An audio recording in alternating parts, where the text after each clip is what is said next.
Hey, welcome into the weekend warm-up edition of Main Street Sports Today, presented by the Tennessee Orthopedic Alliance of Columbia. I'm Maurice Patton. That's Wade Neely. We'll be here with you for the next couple of hours talking local, regional, and national sports content. And pretty fired up to do so, even as Wade is kind of bouncing back from some trials and tribulations this afternoon, apparently. Wade, how you hanging? Hey, we're hanging in there, and good Lord blesses us in many different ways, and I'm just blessed to be here for the next couple hours, boys and girls. Excited to do so, and excited to get a big weekend cranked up before a big holiday coming up right around the corner. Less than a week, boys and girls, till Shh, Saint Nick will be here. don't remind me, Oh Lord, because yeah, yeah. I know what that sounds like, Yeah, and so trust me, sounds like Cool Springs is in your future based on we we what we that sounds like. we got some work to do between now and Mm. then, to say the least. But yeah, hey, big show today. In the second hour, we will be joined by Nashville Sports Council CEO Scott Ramsey.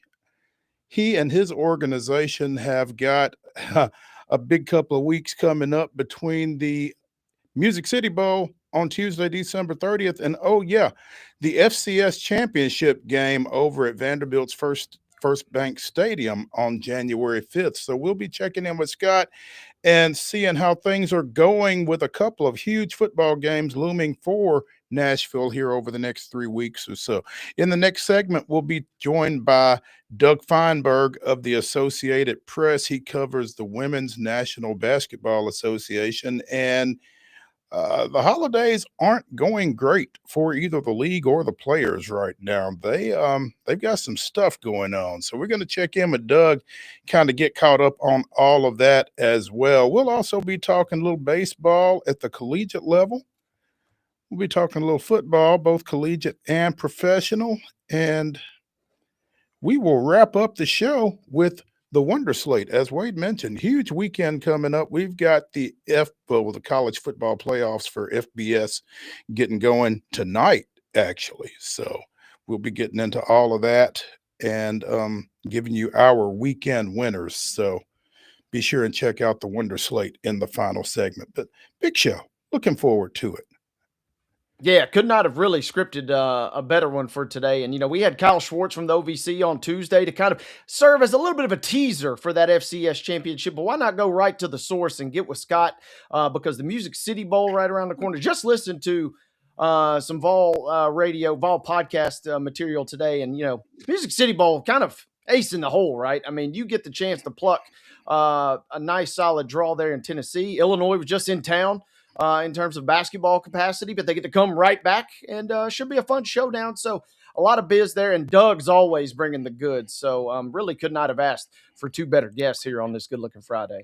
We try to bring it. We try to bring it, especially on Friday. So let's go ahead and roll into it with the yesterday's results and this weekend schedule on the rundown. This is the Rundown. Rundown time, boys and girls, and we wind back the clock to Thursday night for your high school basketball results. Here are the girls' results as such. Wilson Central picking up a 1-point victory, 52-51 over Campbellsville, Kentucky. It was Dawson Springs, Kentucky, defeating Clarksville Northeast 53-44. Murfreesboro Central Magnet was a 43-39 winner over Community. Franklin 51, Cosby 39 last night. Ezel Harding 77, Davidson Academy 37. Creekwood picking up a 42-38 victory over Dixon County. FC Boyd Senior Christian with a 75-49 win over Franklin Road Christian. Harpeth falling last night to Fairview 50-35. Good win for the Lady Yellow Jackets there. Providence Christian with a 72-36 win over Fuke. Bear with me there, folks. On Arkansas coming to town, and Providence Christian walloped them again. 72-36 was your final score last night. Hoover, Alabama, 52, Lebanon, 45. Scottsboro, Alabama, picking up a 71-54 victory over Liberty Creek. Lipscomb Academy, 67, Union City, 55. Marshall County was a winner, 36-23 over Spring Hill. Houston County slipping by in grand fashion, as a matter of fact. Houston County defeated Montgomery Central. 41-8 was your final, boys and girls. Lumps of coal in the Houston County stockings this year. Nolensville with a 51 victory. 51-48 was that final yesterday as they defeated Northridge, Alabama. Also in girls basketball action yesterday, it was Brentwood Academy with a 57-32 win over Northwestern of Pennsylvania. Oakland down Beach by 10, 46-36, Lady Patriots with the win. Pigeon Forge 61, Smyrna 29, Rockvale 61, Centennial 13. Speaking of lumps of coal, Rockvale, I'm sorry, I gave you that one already. Pleasant View Christian 57, South Haven Christian 36. Dora out of Alabama with a 48-39 win over Station Camp. It was Knowledge Academy's 55, STEM Academy 8. Columbia Academy with a 49-32 win over Summit, and Mortimer Jordan out of Alabama defeated Watertown by 10, 81-71. In boys basketball action on Thursday, excuse me, Community 74, Murfreesboro Central 59. Ezel Harding with a 79-44 win over Davidson Academy. Dixon County defeats Creekwood 61-44. Johnson Central out of Kentucky 69, Lebanon 66. Lipscomb Academy improves 12-0 with a 90-69 win over Berkmar out of Georgia. Marshall County defeats Spring Hill 56-54. Montgomery Central 53, Houston County 48. It was Palmetto of Florida 75, Nolensville 51. Beach Downs Oakland 69-62. Rockvale with a 102-75 win over Centennial, and Summit Downs Columbia Academy 62-48. In women's basketball action, UT Martin with an 86-79 win at Tennessee State. Samford defeats Lipscomb 65-59, and Vanderbilt with a 64-35 win over University of Albany. On the men's side, Tennessee State 78, UT Martin 71, and Thursday night football. Amazon Prime got a good one last night. In overtime, Seattle gets the 2-point conversion and defeats the Rams 38-37. Let's roll into your schedule for the weekend, beginning tonight with high school basketball doubleheaders. And one of these is getting ready to get cranked up, so buckle up, boys and girls. John Overton and Hendersonville will begin theirs at 3 o'clock this afternoon. 6 p.m. for most of these following, as BGA will be at Middle Tennessee Christian. Franklin Christian will visit Forest. Friendship Christian on the road tonight at Ezel Harding. Good Pasture is traveling to Clarksville Academy. Greenbrier on the road tonight at Joe Burns. Kenwood will visit Camden Central. Lincoln County will make the trip west over to Lawrence County this evening. Loretto traveling to Lewis County tonight. Nashville Christian will be at University School of Nashville. Springfield on the road tonight at Whites Creek. Stewart County will visit Houston County. Summit traveling to Fairview this evening. Zion Christian will make the short trip to Columbia Academy tonight. And Lauderdale County out of Alabama will visit Giles County. That one, doubleheader-wise, is set for 6:30. Girls only games. This one was a 11:30 start over at Independence, I believe. It's Tullahoma and Franklin, and it may be over because Grace Christian and Centennial were set to play at 1 at Centennial. Also at 1, this is up in the Smoky Mountain Classic. Lipscomb Academy and Nolensville are squaring off. Also at 1 o'clock, it's Watertown and Soddy Daisy. At 1:30, East Nashville and Rossview got going. 2 o'clock starts for Mount Pleasant and East Hickman. At 2:30, it's Donaldson Christian at Dixon County.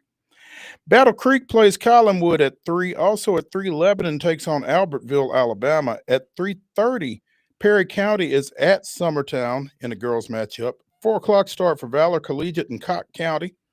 Bearden and Christ Presbyterian Academy also play at 4. It's Dawson Springs, Kentucky, and Clarksville Northwest at 5.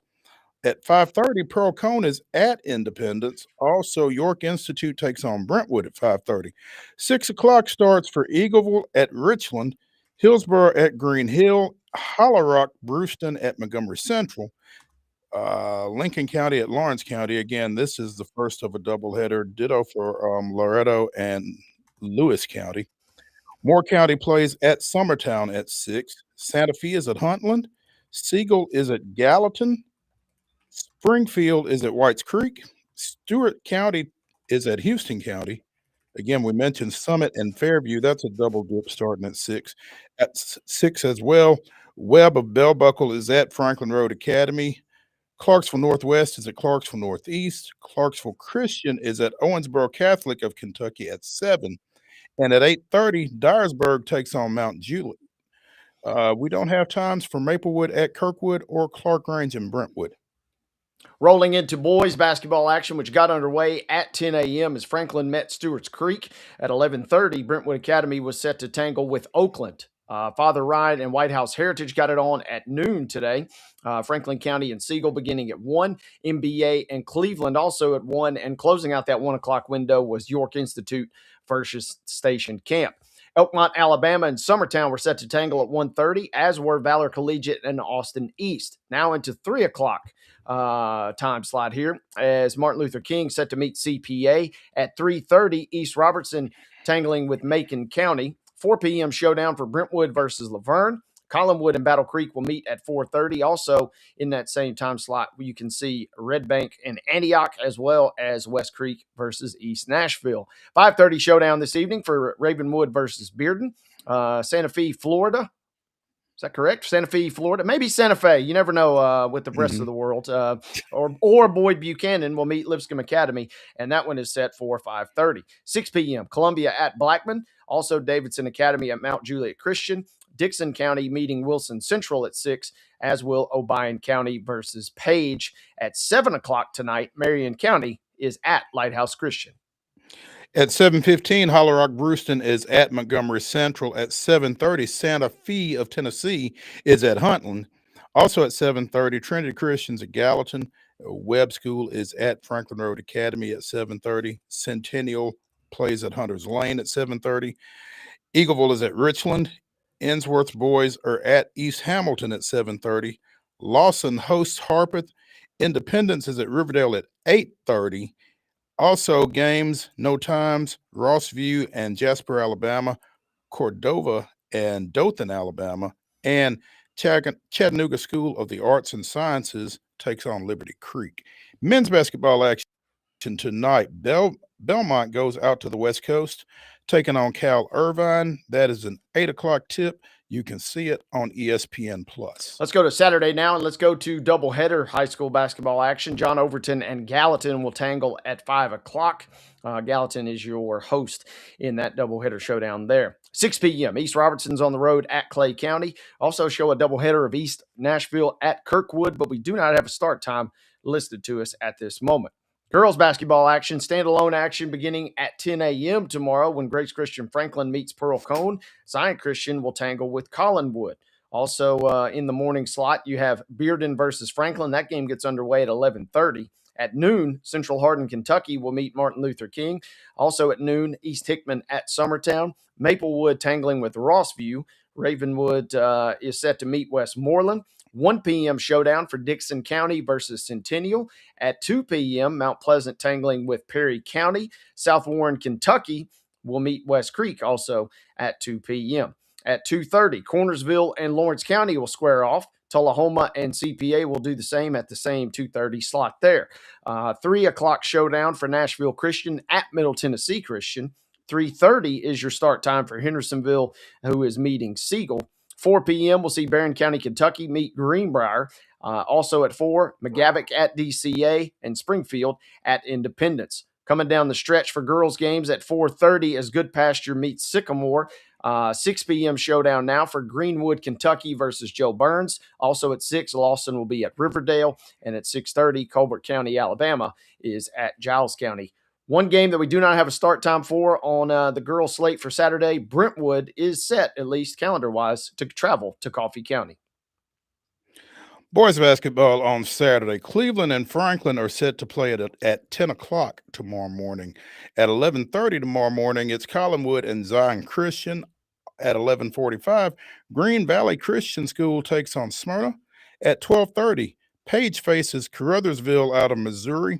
1 o'clock starts for Bearden and Oakland, as well as Harriman and Lawrence County. That's at the Giles County Christmas Classic. At 1:30, it's Merrill Hyde and White House Heritage. Also, Creekwood and Tennessee Heat play at 1:30. 2 o'clock start for Trinity Christian out of Texas and Hendersonville. Also at 2 o'clock, the Webb School takes on Blackman. Brentwood faces East Hamilton down in Chattanooga at 2:30. At 3:30, it's Perry County and Summertown playing in the Summertown Christmas Classic. At 4 o'clock, Brentwood Academy takes on Laverne. Also at 4, Kenwood faces Chester County out of West Tennessee. At 4:30, Nashville Christian travels to Murfreesboro, taking on Middle Tennessee Christian. At 6 o'clock, Creekwood faces University School of Nashville. 7 o'clock start for Ensworth and Stewart's Creek. At 7:30, Colbert County out of Alabama takes on host Giles County. At 8:30, Hunters Lane is at Riverdale, and we don't have a start time for Rossview and Enterprise out of Alabama. Women's basketball action on Saturday. The University of Louisville takes on the University of Tennessee. That's a 10 o'clock start. Goodness. Well, it's 11 Eastern time, but it's on Fox. You can see it there. At 12:30 on SEC Plus, Austin Peay faces Illinois Chicago. Also at 12 noon on SEC Plus, Texas Southern is at Memorial Gym taking on the Commodore women. At 1 o'clock on ESPN Plus, it's Southeast Missouri State at Tennessee State. Also at 2 o'clock, Duke is at Belmont on ESPN Plus. Also at 2 o'clock, also on ESPN Plus, Middle Tennessee State travels to Wichita State. Men's basketball action tomorrow at 1. Blue Mountain travels to Lipscomb. That one is also on ESPN Plus. On the ice, 6 o'clock tomorrow evening, you can see it on FanDuel Sports. The Toronto Maple Leafs come to Bridgestone, taking on the Nashville Predators. And at 7 on FanDuel, it's the Washington Wizards at the Memphis Grizzlies. Go into Sunday now. We got one boys basketball game to bring you, at least as of right now, in Barberville, Kentucky, and Smyrna is that game, and it's set for 12:45. Once again, Barberville, Kentucky, and Smyrna, just after noon. Men's college basketball for Sunday, it'll be Vanderbilt at Wake Forest at noon. That game can be seen on the CW network at 1 p.m. on ESPN Plus. Cumberland is visiting MTSU. Wear your pajamas, Chip Walters told us, if you're going to that game, as they celebrate 1/3 and final home game this week. Gardner Webb at Tennessee at 2 o'clock. You can see it on SEC Plus. Austin Peay is at UMKC. That's the University of Kansas City. The Ruse, Mo, will host Austin Peay at 5 p.m. Don't have television or viewing listed to us, but if you check Austin Peay's website, I bet you might be able to find something to set you up nice. Doubleheader if you're looking for it in the Music City on Sunday, as you can go to the Titans and Chiefs at noon. That game is also shown on CBS. And then you can venture right across town and see the Rangers at the Preds. 6 p.m. is your puck drop, and that one will be shown on FanDuel Sports South. Ladies and gentlemen, those were your scores. That was your weekend schedule, and that concludes our Friday Rundown.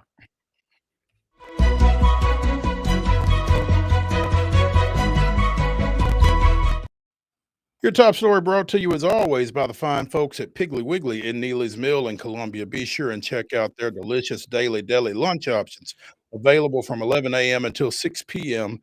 Also, their hand-cut meats and everything is cost plus 10% at the cash register. Piggly Wiggly, Neely's Mill, Columbia, bringing you our top story. Breaking news from West End. Anonymous donors endow Vanderbilt head coaching position. That's the headline from the Vanderbilt Hustler. With renovations going on at the Hawk, a couple of anonymous donors have endowed Vanderbilt baseball's head coaching position. They are the parents of 2 current Vanderbilt students, according to this article, and one of those parents attended the university. They are also involved with Vanderbilt's Dare to Grow campaign. Again, renovations ongoing at Hawkins Field, which include a new weight room and pitching lab, expanded seating capacity, and premium options. Those renovations have started up a few weeks ago, and the right field seating that you've been used to has been torn down. So don't try to check it out. It's under construction. We deeply appreciate this generous and forward-looking gift that will shape the lives of student athletes for years to come, according to Candace Story-Lee, the athletics director. Tim Corbin's blueprint has long demonstrated that our values can set the standard in college athletics. Coach Corbin inspires student athletes to reach their full potential on the field, in the classroom, and throughout their lives. And as we ask our supporters to help us meet the moment in a new phase of Vandy United, the Vandy boys inspire us to be bold in our ambition. So the head baseball coaching position at Vanderbilt, again, has been endowed by a couple of anonymous donors. If you happen to find out who they are, be sure and let us know. But right now, that information is not available at their request. So, and And hopefully ensuring continued success beyond what has already been established, and obviously respected thus far with the job that Tim Corbin and crew have done. So hopefully, setting the stage for beyond whenever that time eventually comes. absolutely. Huge news for Vanderbilt. Just kind of continuing to build on the momentum that they've got over their athletic. Again, both the men's and women's basketball teams are ranked. Obviously, we know what football has done here over the last little bit, and baseball kind of set the standard to start with. So it's all rolling over on West End, apparently. Let's take a break as we get into the weekend warm-up edition of Main Street Sports Today, presented by the Tennessee Orthopedic Alliance of Columbia. When we come back, we'll be joined by Doug FEINBERG of the Associated Press to talk a little women's professional basketball. Stick around.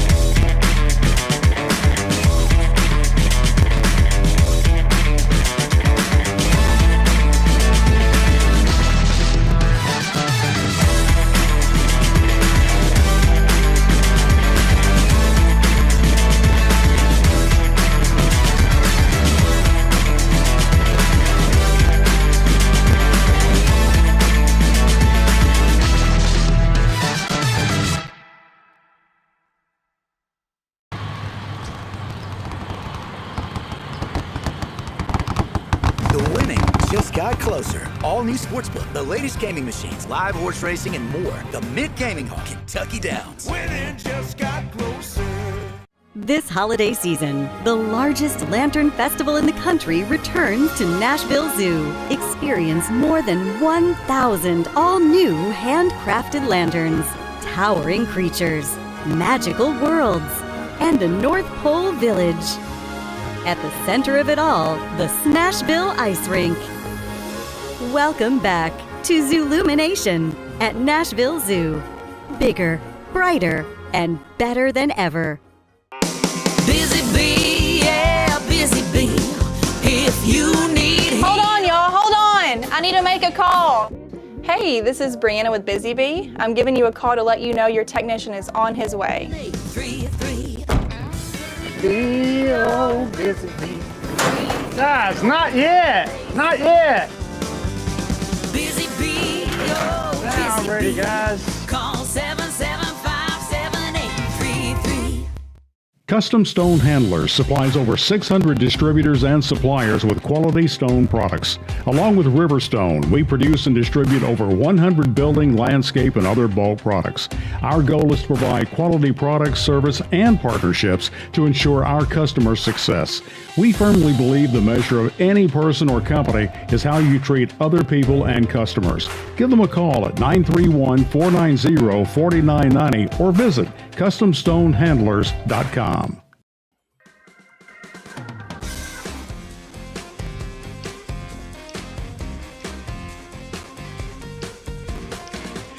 Welcome back into the weekend warm-up edition of Main Street Sports Today, presented by the Tennessee Orthopedic Alliance of Columbia. That's Wade Neely.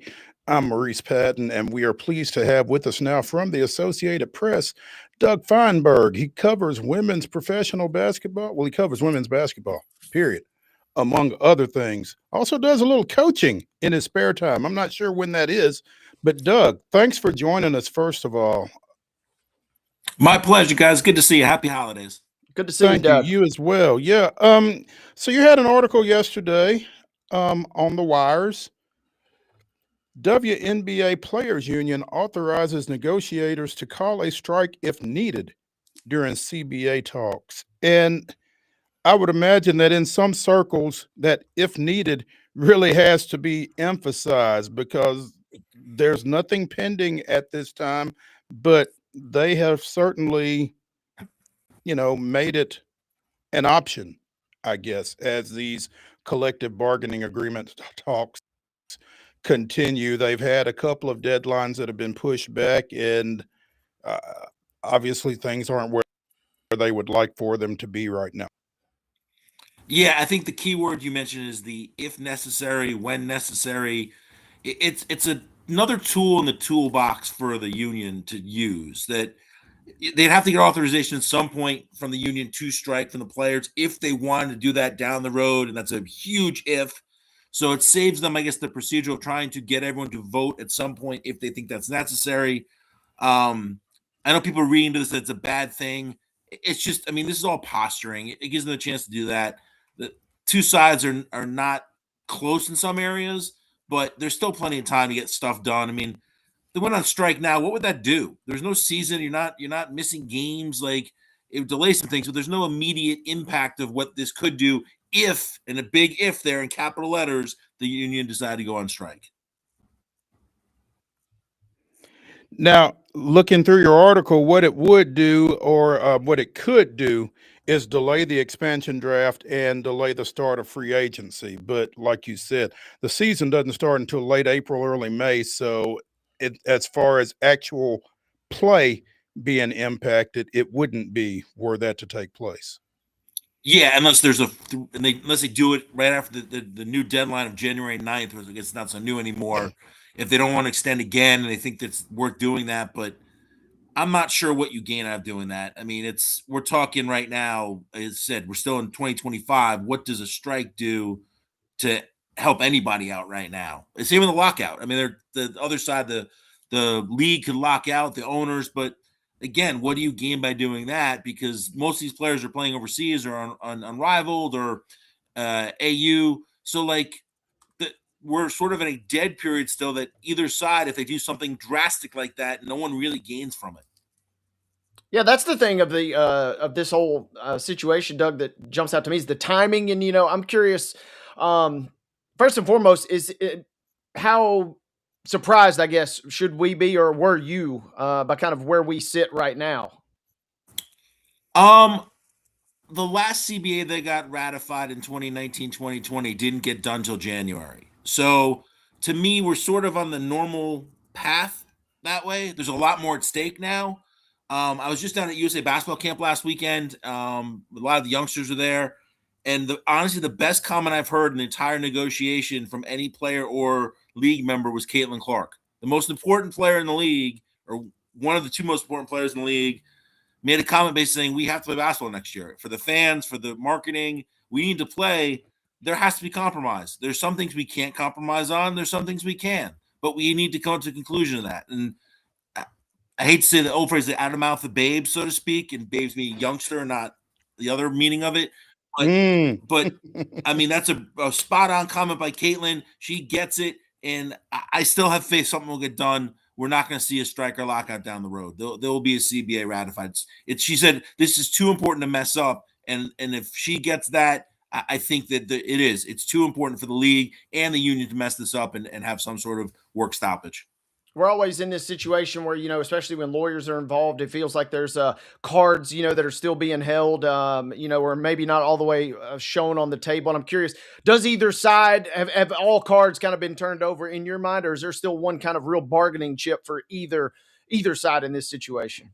I'm not sure. Like, I love playing cards myself. I'm not sure either side has a pair of aces sitting underneath there they haven't played yet.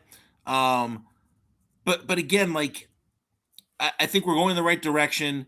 The thing I've found interesting, revenue sharing is the most important issue that's, I think, not close.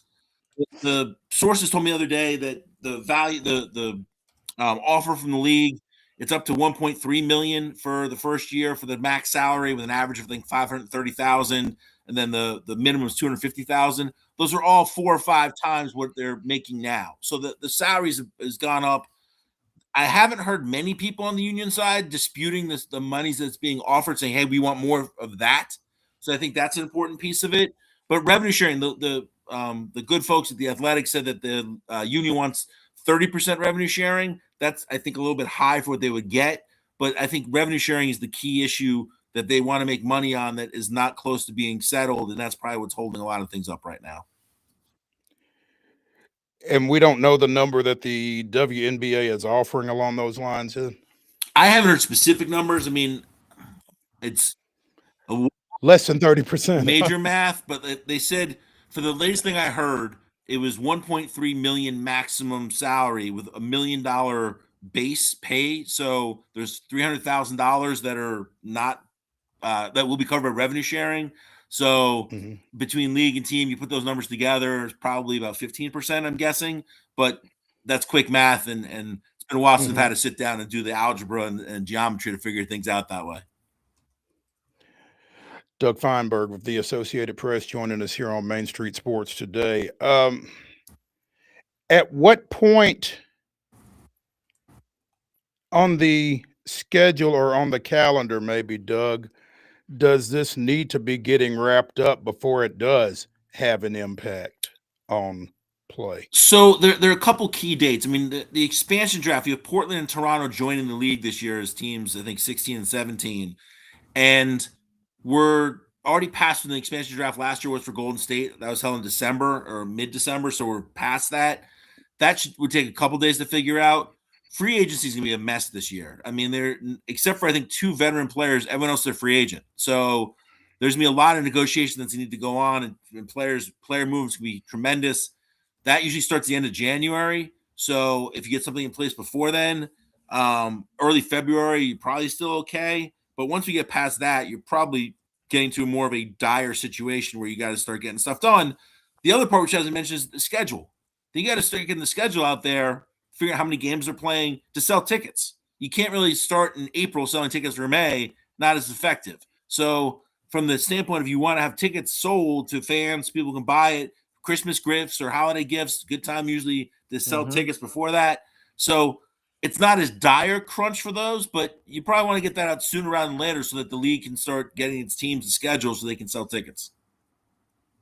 And we've seen the league, Doug, I've always kind of been impressed a little bit, and it's, I guess, by necessity, but this has been a kind of a nimble league in the sense that, the calendar does flip around quickly, and, they're able to kind of maneuver things. But as they kind of get more and more strategic, to your point, I guess, you'd like to have as much of that kind of out there and readily available on the front end rather than kind of just shuffling on the fly almost. Yeah, the last thing you want to do with the league with momentum is sort of kill it with last second scrambles to get everything out there and done. That doesn't help anybody. So I think they've been pretty nimble over the last couple of years of getting stuff done. Even in COVID, when they had the bubble situation down in Florida, they got that taken care of. So you want to get stuff done sooner rather than later. As I said, I think if they don't have things done by the end of February, we're probably in a bad spot. So if they get done January, I said middle January, maybe this extension to January 9th, they won't meet it by that point. But if they're still talking and things are going the right way, get it done by the middle of January, I think we'll be okay. No easy way to maybe quantify this, but I'm going to attempt it to ask you at least anyway. What's an ideal win, or what we would call a win for both sides in this situation? It's funny. I think any CBA negotiation, any sport, if both sides walk away and they go, we probably could have done better, but we're happy with what we got, that's a win to me from the broader picture standpoint. From the specific standpoint, I think from the player side, I mean, if they can get over 20%, 22, 23% revenue share, that's a win for them. As I said, the salaries they have now, I think is a win. If you're getting $500,000 on average or more than that the first year for a player, that's pretty good. And the rookie's getting $250,000. That's a win. That puts them up in a different number. This is supposed to be a transcendent CBA. To me, those numbers are transcendent. There are other little things that they want about retirement. They want to try to take care of some of the retired players that other leagues do, which would be a nice thing to figure out. I don't know what those numbers are, but that would be good. They obviously want more stuff for mothers in the league. From the league side, though, I'm not sure. I mean, if they can get some sort of guarantee from the players to play more games so they can extend the season a little bit, that will help earn more money for the owners. Prioritization is an important thing. Make sure the players are in camp and playing games and not going overseas. That's something that gets a little trickier with Unrivaled and the new thing, Project B, that's happening next November. So if they can get some sort of guarantee that the players will be there to start camp and start the season, that's also a win for the owners. Which one of those, this may be a loaded question too, which one of those scenarios is best for the fans? Whichever one has them playing basketball is the best scenario, because Fans want to see that, and any sort of stoppage helps nobody. So I think the fans are on the side of the players as they usually are. I mean, in most labor situations, they support the people that they cheer and such and are role models. But the fans, I think, will be winners if we can get something done sooner rather than later. Gut feeling, Doug. I mean, Caitlin says it, and it feels like the prevailing thought. They can't, I don't want to say can't afford to, but with the momentum that this league has built up over the last 2, 3 years, they can't sit, can they?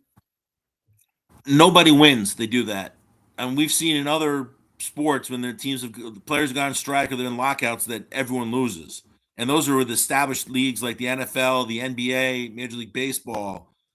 They can't be dumb enough to know that that would be a real problem for the league if they decide to have some sort of work stoppage by either side. Not saying strike, not saying lockout, but if either side does that, I don't see how anyone wins that way. I mean, that would be really bad for a league that's been going so well the last couple of years. I mean, the if you did a little graph, the chart's going all the right direction, right? That's where you want to see everything go.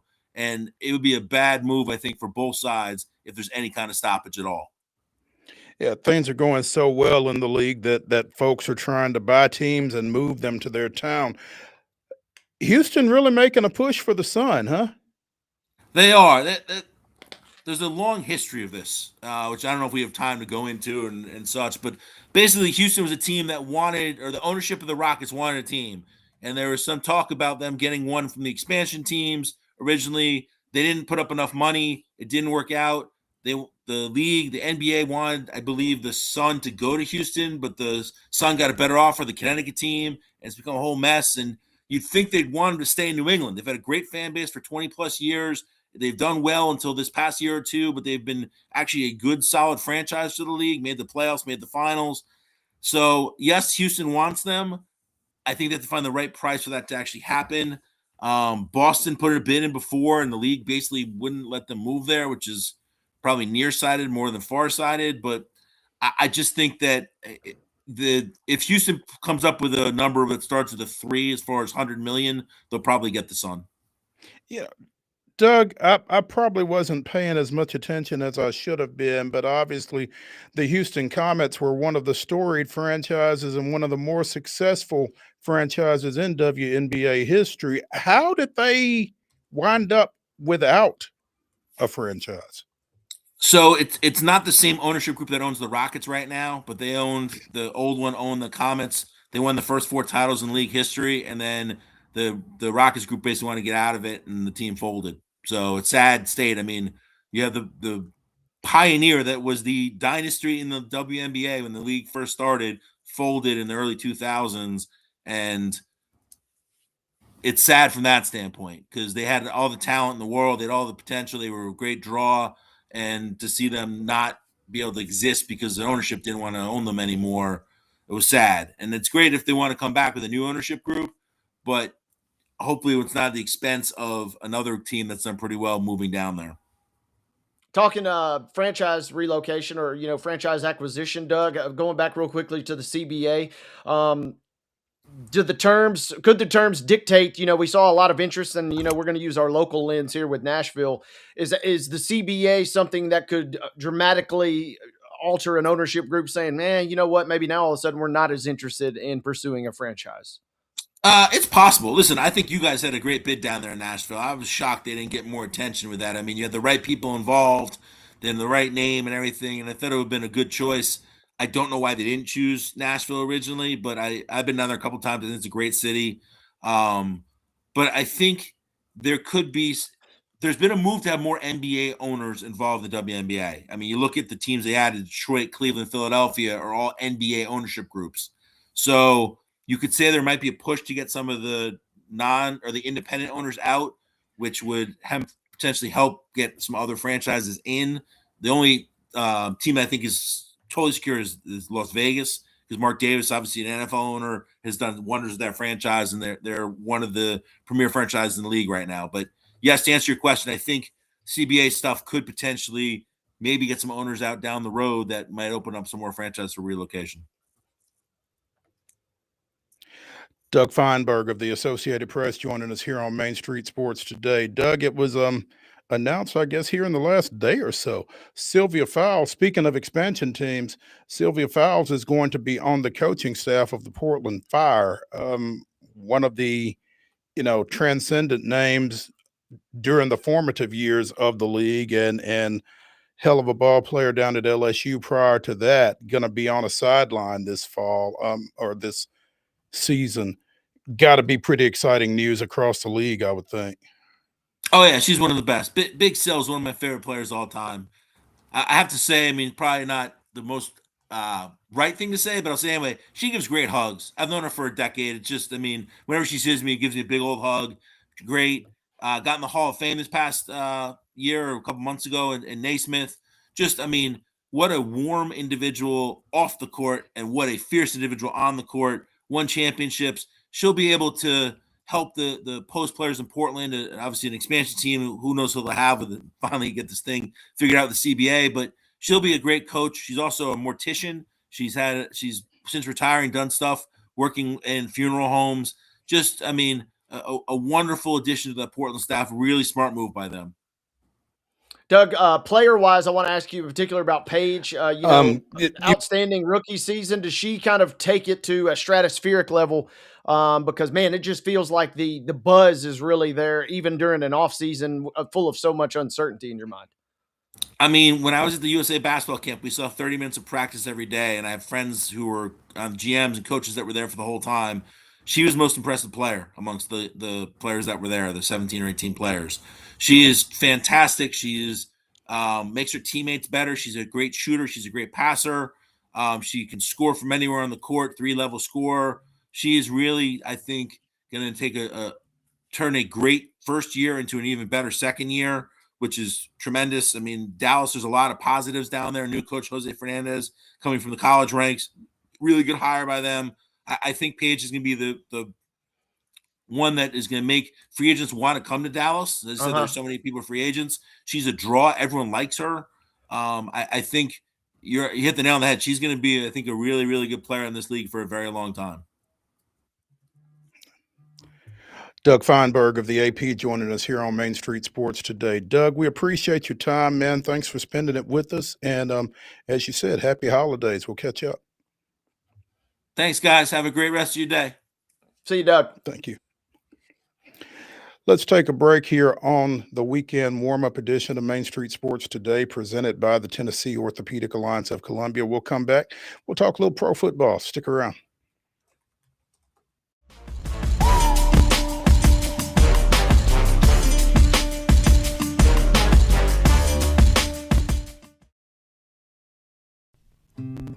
Columbia Power and Water Systems is dedicated to bringing our customers reliable, local service. Whether you're turning on a light switch, your faucet, or streaming on TV, our dedicated team members from here in Murray County work every day to keep you on. If you need us, call us 931-388-4833 or visit cpws.com. CPWS, local service, local support.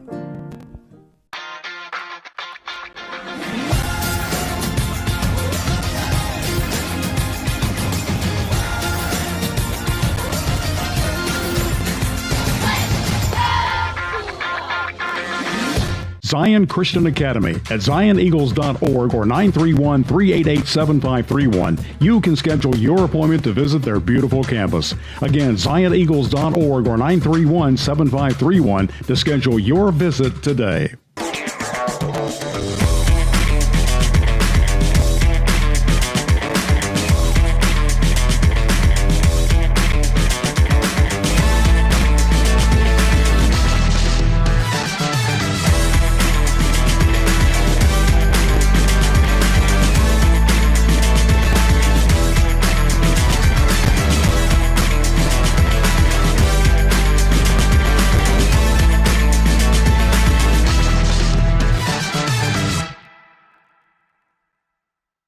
Nashville's Nutcracker, presented by Nashville Ballet, returns to TPAC November 29th through December 28th. This holiday season, audiences will journey with Clara and the Nutcracker Prince through Nashville's history and the land of sweets. Tickets on sale at NashvilleBallet.com.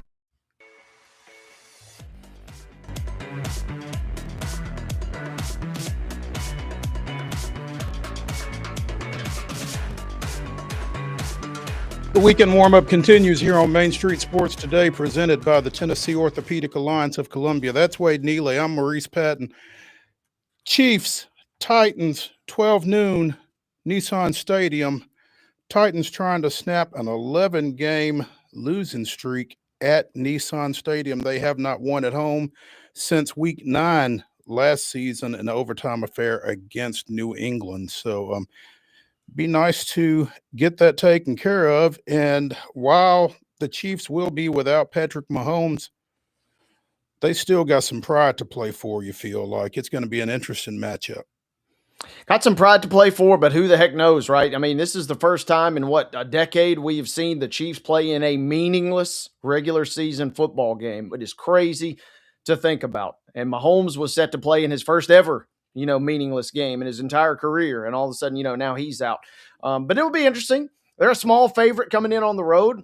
But when we get in this weird stretch where teams are basically both eliminated, or, you wonder about pride being a factor, who the heck knows? Titans would love maybe nothing more to take advantage of a Chiefs team that's maybe not at their full focus.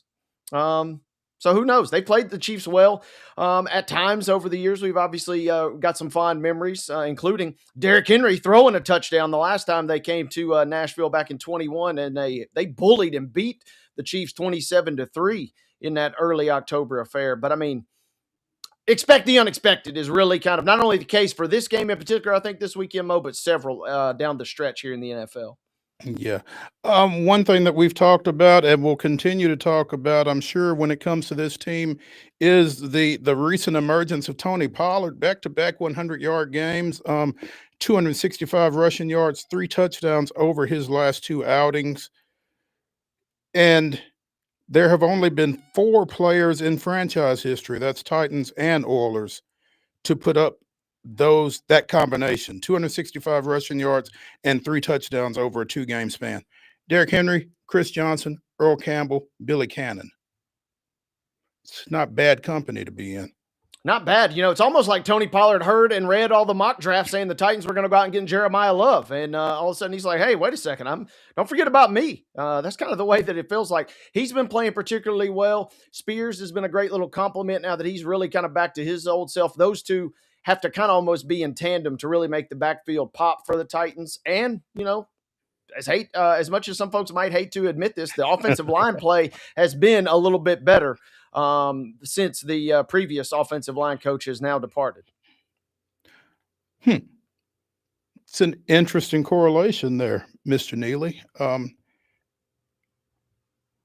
But I mean, it's not one that you can really argue with. Now, obviously, they're going to have a challenge this week with Chris Jones and the rest of the Chiefs. But yeah, if they can continue their good work, and if Pollard can continue his good work, it'd definitely be something to build on, I guess. You would think, and like I said, this is going to be a classic. If the Titans somehow jump out and shock the Chiefs, shock value wise, yeah, it'll be an upset, but it is going to be kind of anything and everything. It is disappointing. A lot of folks were hoping for big things, and we're hoping to maybe, even if you weren't a Titans fan, you were hoping to slip into building and see Patrick Mahomes or see the Chiefs, maybe one last game or two for Travis Kelce, maybe see Taylor Swift. I mean, there was a lot of things that were kind of hanging in the balance until they weren't last week. Mm-hmm. But at a 3-point favorite, I mean, anything can happen. I would not be shocked if the Titans come Monday do pull off a win. They have been playing a little bit better, going on the road to San Francisco, who's now, after last night's result, San Francisco is potentially in the driver's seat to get the 1 seed in the entire NFC. Maybe not necessarily the worst loss you've ever seen. We'll be curious to see if the Titans can kind of string together a couple of decent performances in a row.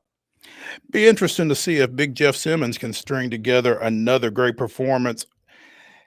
He's looking for his 3rd straight outing with 7+ tackles, 2 for loss, and a sack from the inside. That's crazy. Looking to put up big numbers, he's probably going to come out with a little extra motivation, a little extra juice playing against a big dog team, but also probably still a little ticked off of what happened to his residents over the weekend. So, he's going to be coming out and trying to wreak a little extra havoc, I think, on the field at Nissan Stadium Sunday. Already sitting on 9 sacks, which is a career high for him. double digits would sound even better. And with 3 games left, it'll be interesting to see just how high he can push that number. And that's not great news for Gardner Minshew, although he is 4-2 as a starter against Tennessee. So that's going to be different. Minshew, having played against this team as a Jaguar, obviously, among other teams, when he makes his start on Saturday, he will become the 3rd quarterback since 1950 to start for 5 teams or more in his first 7 seasons. Minshew mania, hopefully not running wild if you're a Titans fan, but these are the moments that this dude lives for. He's going to come up out of obscurity and catch lightning in a bottle and, maybe give himself a little audition for that early role for next season until Mahomes can come back at full strength.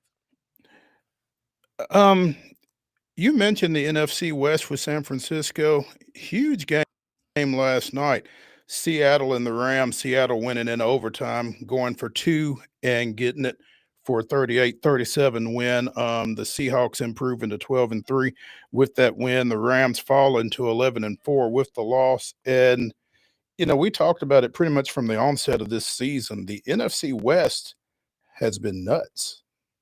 Been the best division all season long in my mind, at least in the NFL. And last night, game of the year candidate without a shadow of a doubt. And you had McVay on the sidelines barking and going 100 miles an hour. You had McDonald on the sidelines trying to counteract. The chess match between those two was fantastic all night long.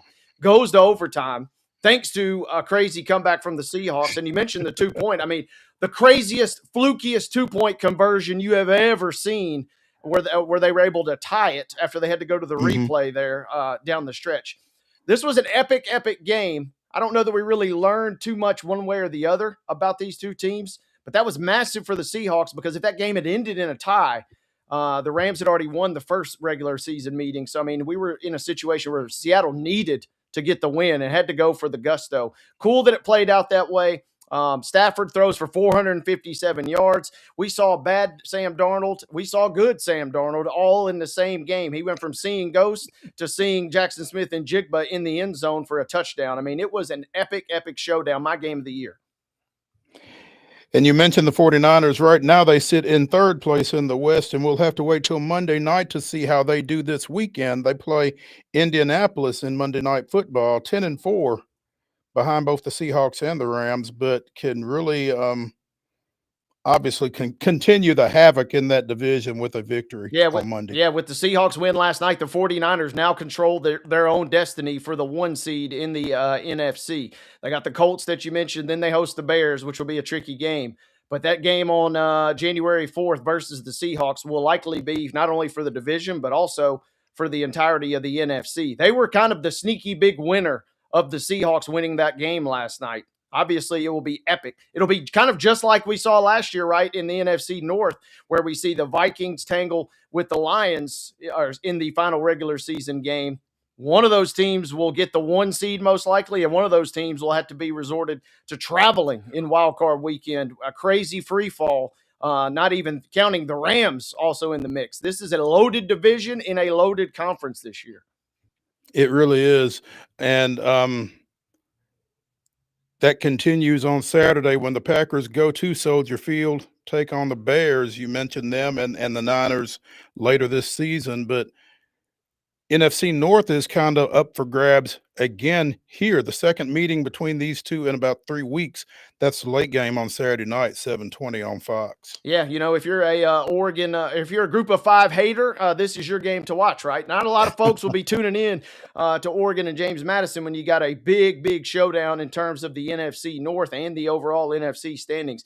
This is more of a must-win, it feels like, for the Packers. I know the Bears are in this situation now that they're very similar, at least I don't know about you, but to me, Mo, they're very similar to where the Commanders were last year. Weren't expected to be, they're kind of ahead of schedule, but now that you're ahead of schedule, you might as well make the best of what you got. So I'm going to be fascinated to see how that game shapes up on Saturday night. Yeah, if you're not too interested in a perhaps beatdown over on the West Coast.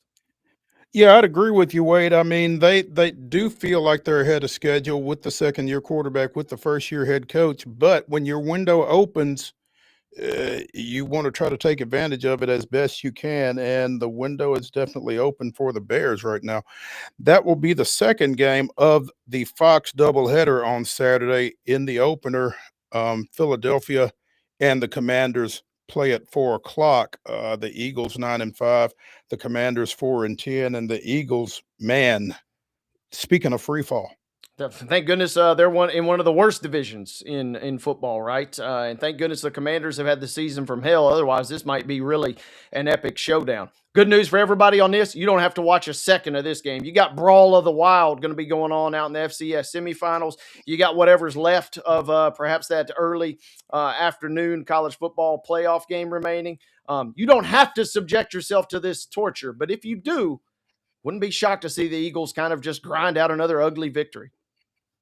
Man, it's amazing. I was watching that Thursday night Eagles-Chargers game, and yeah, well, Jalen Hurts has had to sit with that game for 10 days now, man. I'm interested to see how he comes out Saturday against the Commanders. Yeah, and Dan Quinn, speaking of teams that are playing for nothing but maybe pride right now, that's all they're doing in D.C., unfortunately, this year. So much was, promised coming into the season after making the NFC Championship game last year, a rematch in this situation. You'd like to think that they would come out and show some backbone and show some pride. Maybe they pull the upset. It just, to me, feels like the Eagles do find a way to pick up another gross win. If they don't, even though Dallas has not really leapt to the occasion, Dallas has lost a couple of games these last 2 out of 3 weeks that they maybe could have won to really make this thing a race. But if they can somehow right the ship and the Eagles lose, then yeah, all of a sudden we got a little race in the NFC East. The thought that Dallas is still in the mix is kind of wild. Guy that cuts my hair is a huge Cowboys fan, and I think he's pretty much punted on things at this point. They are the 10th seed as of right now. Well, they're right to punt, but the Eagles just keep refusing to win the division. Receive it. Yes, exactly. Yeah. Crazy stuff. Always interesting. Let's take a break as we close up hour number 1 of the weekend warm-up here on Main Street Sports Today, presented by the Tennessee Orthopedic Alliance of Columbia. When we come back, we'll talk a little college football. Stick around.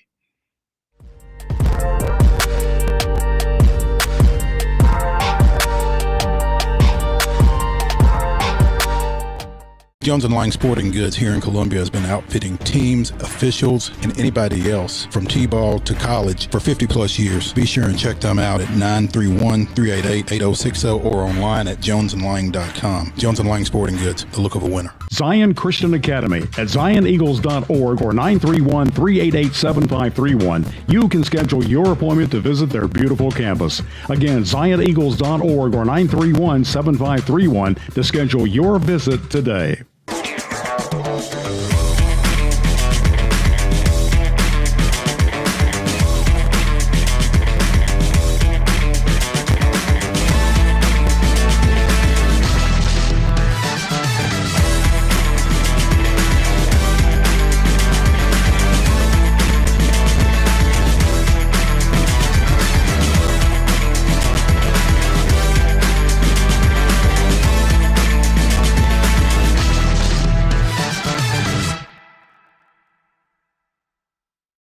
Is your internet slowing you down?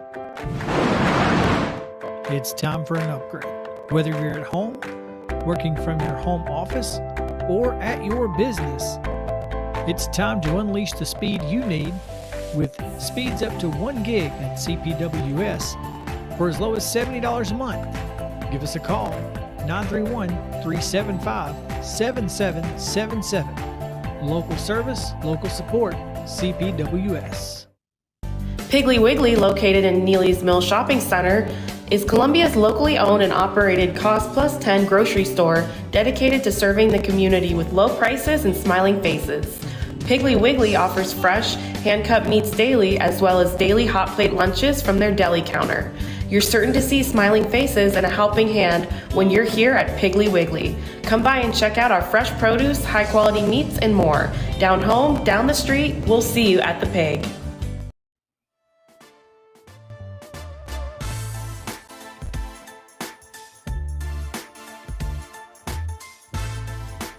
It's hour number 2 of the weekend warm-up here on Main Street Sports Today, presented by the Tennessee Orthopedic Alliance of Columbia. That's Wade Neely. I'm Maurice Patton. In our next segment, we will visit with Scott Ramsey, CEO of the Nashville Sports Council. They got a couple of big events coming up here in town over the next 2 or 3 weeks, and want to see how he's sleeping these days. But we will close things out with the Wonder Slate weekend winners from both Wade and I in college football for entertainment purposes only. Do with those what you will. But right now, little college football. Got an interesting matchup tonight, 7 o'clock kick on ABC as the college football playoffs open with Alabama going out to Norman taking on the Oklahoma Sooners. And we've seen this one before. We'll see it again. Should be interesting, right? I mean, Alabama is in a weird spot. A lot of pressure on them in the sense of, hey, do you deserve to be in the playoff? And can you beat Oklahoma? 2 straight losses to Oklahoma for the Tide, including one of still the more mystifying and head-scratching results we saw all season, as they basically outgained the Sooners 2-1 in that loss down in Tuscaloosa earlier this year. Feels easy to say, right? But if you don't turn the ball over and you kind of cash in on your opportunities, you're going to be able to get this win if you're an Alabama fan. But the bad news is, best unit on the field, talking offense, defense for both teams, is without question the Oklahoma defense. Can they force the turnovers? We think they can, or at least I think they can get stops, but can they force turnovers? Because it feels like they're going to need to either force the turnovers for short fields or, as we saw in the upset win earlier this year, try and maybe even turn 1 or 2 into points themselves. And I'm thinking that there will be some local Oklahoma sentiment in this one. Taylor Wine, part of that Oklahoma defense, played his high school ball at Nolensville. Kind of snuck up on me when I was watching that game a few weeks ago, but he's been a big part of what the Sooners have been able to do on the defensive side of the ball this year. And so I would imagine there will be a few Boomer Sooners in the area here tonight as that rematch takes place at 7. The remaining 3 playoff matchups are tomorrow, starting with, again, the game that I'm most captivated by, number 10 Miami going to number 7 Texas A&M. That's breakfast with the Hurricanes and the Aggies. That's an 11 o'clock kick on ABC. Absolutely. And I mean, this whole Miami should or shouldn't they be in the playoff discussion really got accelerated by their trip to SMU earlier this year. So back kind of in the scene of the crime, so to speak, in the Lone Star State, back in the national spotlight here. Speaking of pressure and speaking of teams that maybe or maybe not should be in this thing, yeah, Miami is kind of backed up against the wall. This is without question, as far as the 4 FBS games mode, to me, the most captivating. Certainly could end up, because Miami and Texas A&M are involved. Both teams are prone to absolutely laying eggs historically. So it could end up as a stinker, but I'm hoping and I remain optimistic that this maybe is the game that delivers the most drama. Unfortunately, yeah, it is early. Maybe that plays to Miami's benefit. Maybe the Texas A&M Yale crowd has not fully gone to bed yet. The cult worshipers down there in College Station, maybe they don't fully have their wits about them at such an early hour. But I don't know. I think Miami will keep this game close, and I'm just really kind of fascinated to see if they can go and pull off the upset. To me, this feels like a prime opportunity for them to do so. They probably got the best draw of anybody in terms of a lower seed springing an upset.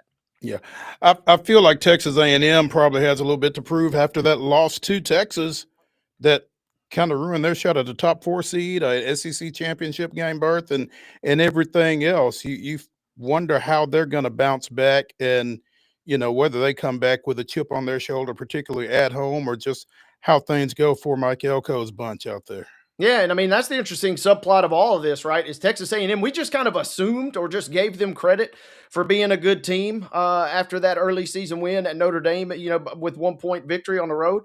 And then all they did was go out and play literally the worst teams in standings in the SEC until they met someone finally above the 8th spot in the standings. And then the Longhorns took care of business. So all the momentum seemingly has kind of gone by the wayside. If you're still a believer in the Aggies, this would be a perfect opportunity to kind of get that bounce back and that get back.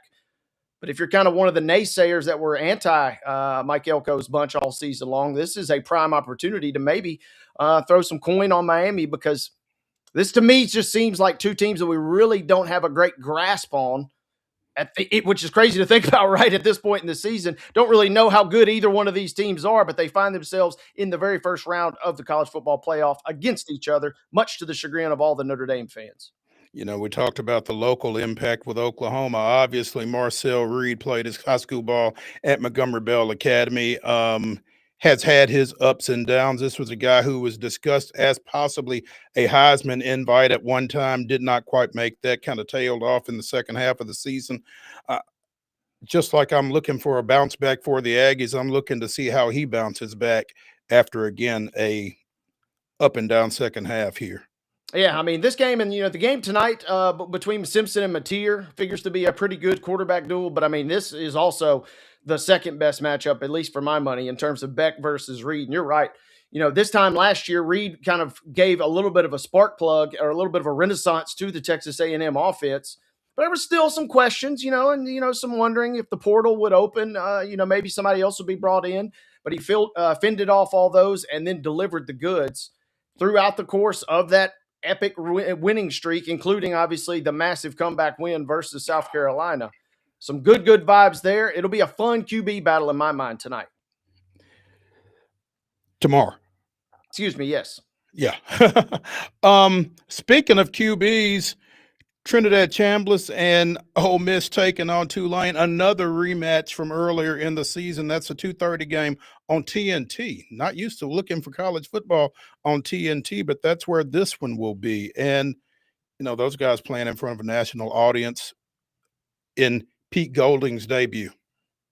Yeah, and, despite the internet rumors, Trinidad Chambliss will play. Everybody was already, packing his bags for LSU. That maybe not is quite a done deal just yet. But I'm fascinated by Ole Miss. I don't think they could win it all by any stretch, at least in their current construct. But I do think they could maybe make a sneaky run at this thing. And if they could come out and get some momentum and kind of just establish, this is the perfect opportunity for them to maybe kind of get off on the right foot. Who knows, what a potential quarterfinal would look like, but a chance to maybe establish a little momentum. Tulane won't necessarily be a complete walk in the park. I don't know that it'll be 45-10 like we saw in this first regular season matchup between these teams, though. I think it'll be a little closer just because Ole Miss is obviously going through a little bit of an adjustment period here. But it should be fun, and hopefully the Green Wave can at least keep it entertaining long enough to at least get an extra few eyeballs for the TNT execs, like you said. I think it'll be a little closer. And again, we've got the Wonder Slate coming up in the final segment of the show. But I think this Tulane bunch is going to want to do something for their guy. Summerall is coaching in this ball game, right? Yep. Okay. Yep. They're going to want to send him out as good as they can, and 45-10 probably would not be that. So I think the Green Wave's going to be kind of scrappy in this one. Yeah, Summerall's coaching and Bob Chesney's coaching for James Madison. And both of those programs, obviously, you obviously say farewell to the coach, but I don't know. It just feels like the players, I'm not in the locker room for those two respective programs, but it feels like the players are still wanting to kind of, deliver a good effort. And because there's always that factor of, hey, if I impress coach, there might be a gig for me next year at Florida. There might be a spot for me out at UCLA next year. I don't have to live in Harrisonburg, Virginia. I can live out on the West Coast. So a chance to a little bit of an audition for some of those players to play hard for their outgoing coaches. For our listeners in Harrisonburg, Virginia, we apologize. The finale, 6:30 on TNT. It is the Dukes. It's the Dukes going to Oregon. Not a whole lot to say about that one, really. Again, we'll be picking it in the Wonder Slate at the end of the show, but Oregon does not feel like a team that should be playing in the opening round. Yeah, I'm just getting ready to say this is by far the worst matchup that James Madison, unfortunately, probably in my estimation, could have drawn. Oregon is essentially an SEC.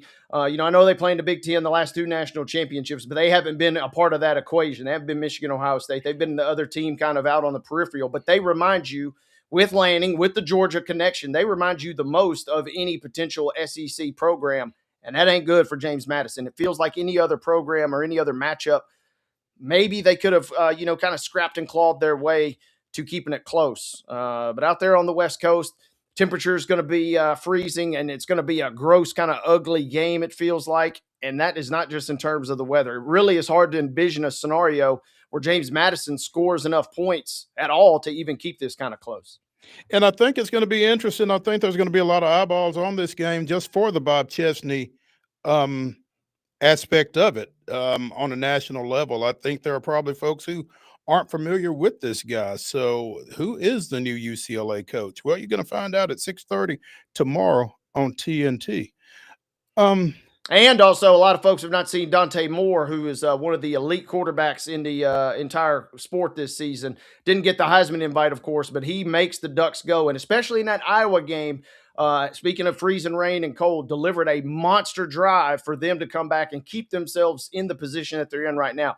Folks that have not seen him play, he's going to be putting on a show, I think, especially versus a little bit subpar talent in James Madison.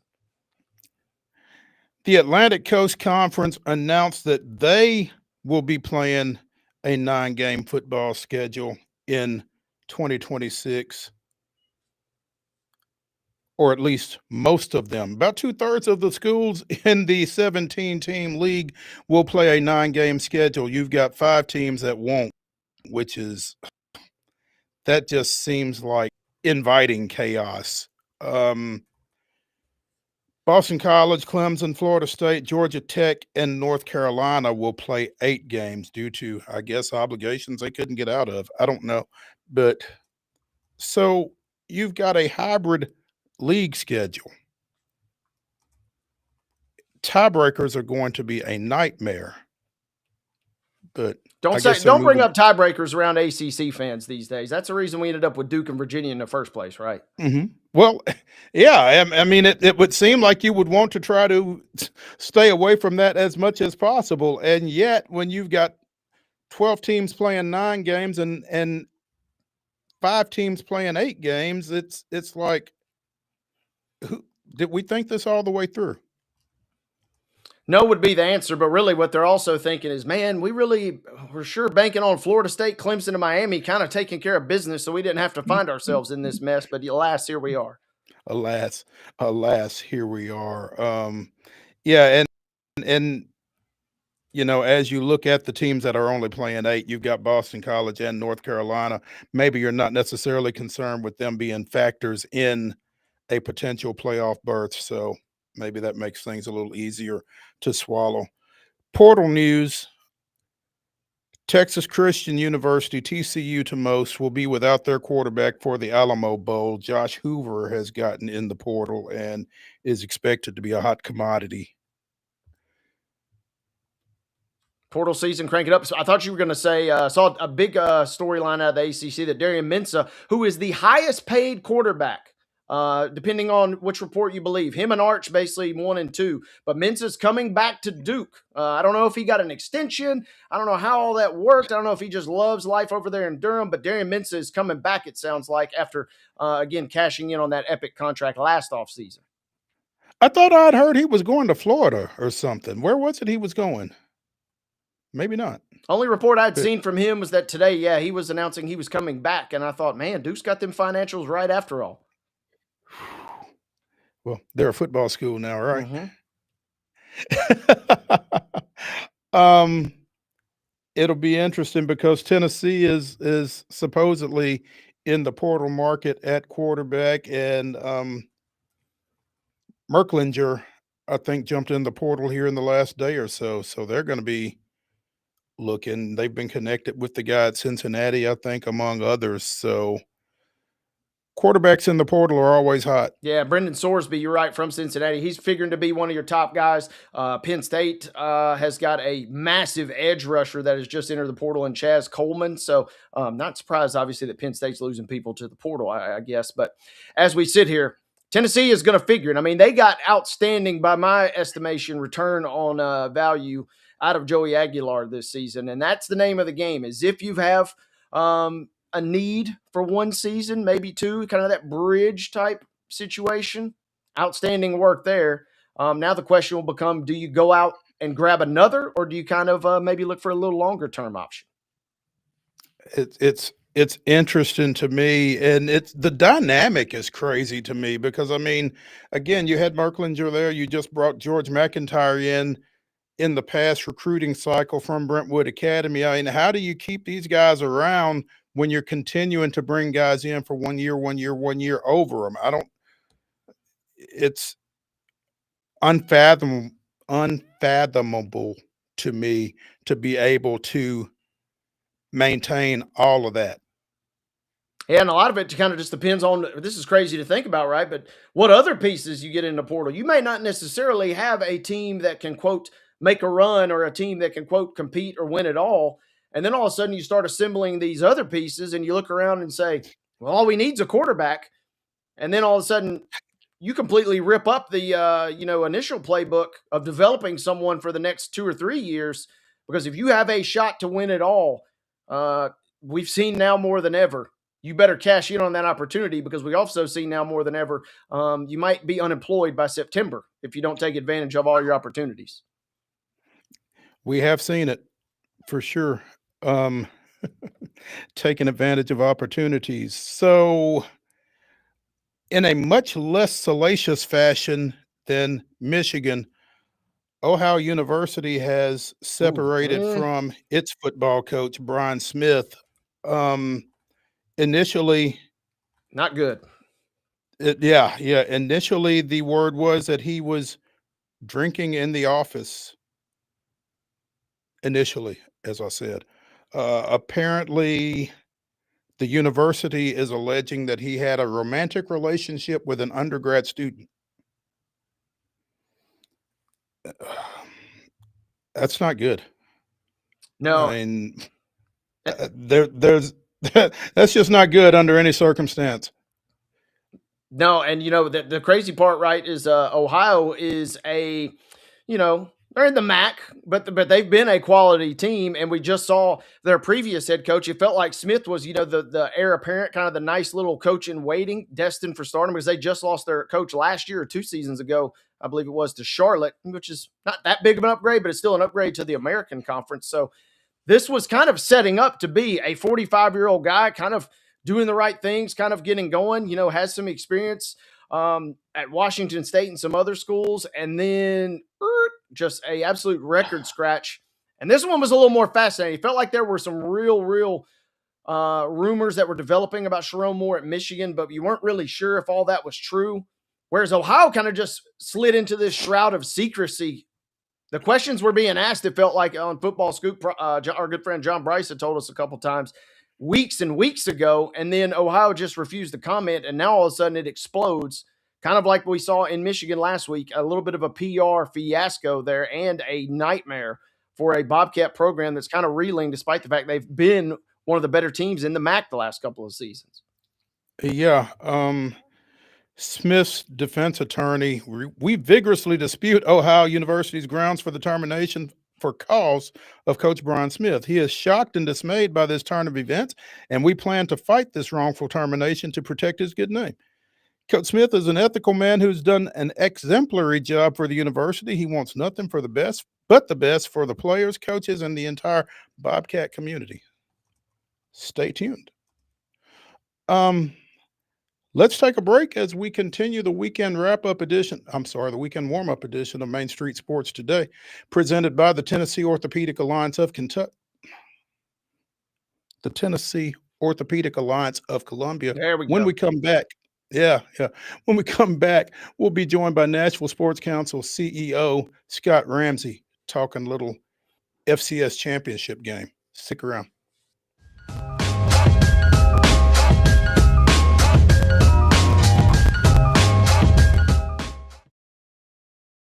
This holiday season, the largest lantern festival in the country returns to Nashville Zoo. Experience more than 1,000 all-new handcrafted lanterns, towering creatures, magical worlds, and a North Pole village.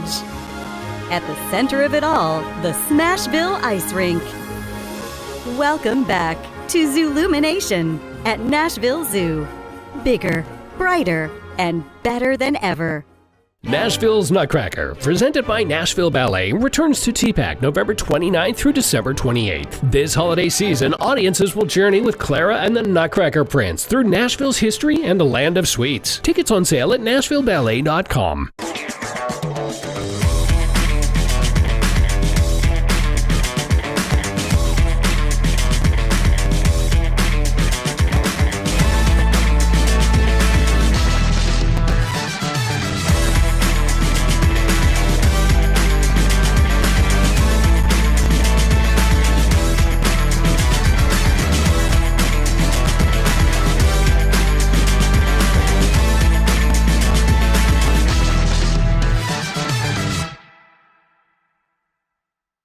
Jones & Lang Sporting Goods here in Columbia has been outfitting teams, officials, and anybody else from T-ball to college for 50-plus years. Be sure and check them out at 931-388-8060 or online at jonesandlang.com. Jones & Lang Sporting Goods, the look of a winner. Piggly Wiggly, located in Neely's Mill Shopping Center, is Columbia's locally owned and operated Cost Plus 10 grocery store dedicated to serving the community with low prices and smiling faces. Piggly Wiggly offers fresh, hand-cut meats daily, as well as daily hot plate lunches from their deli counter. You're certain to see smiling faces and a helping hand when you're here at Piggly Wiggly. Come by and check out our fresh produce, high-quality meats, and more. Down home, down the street, we'll see you at the Pig.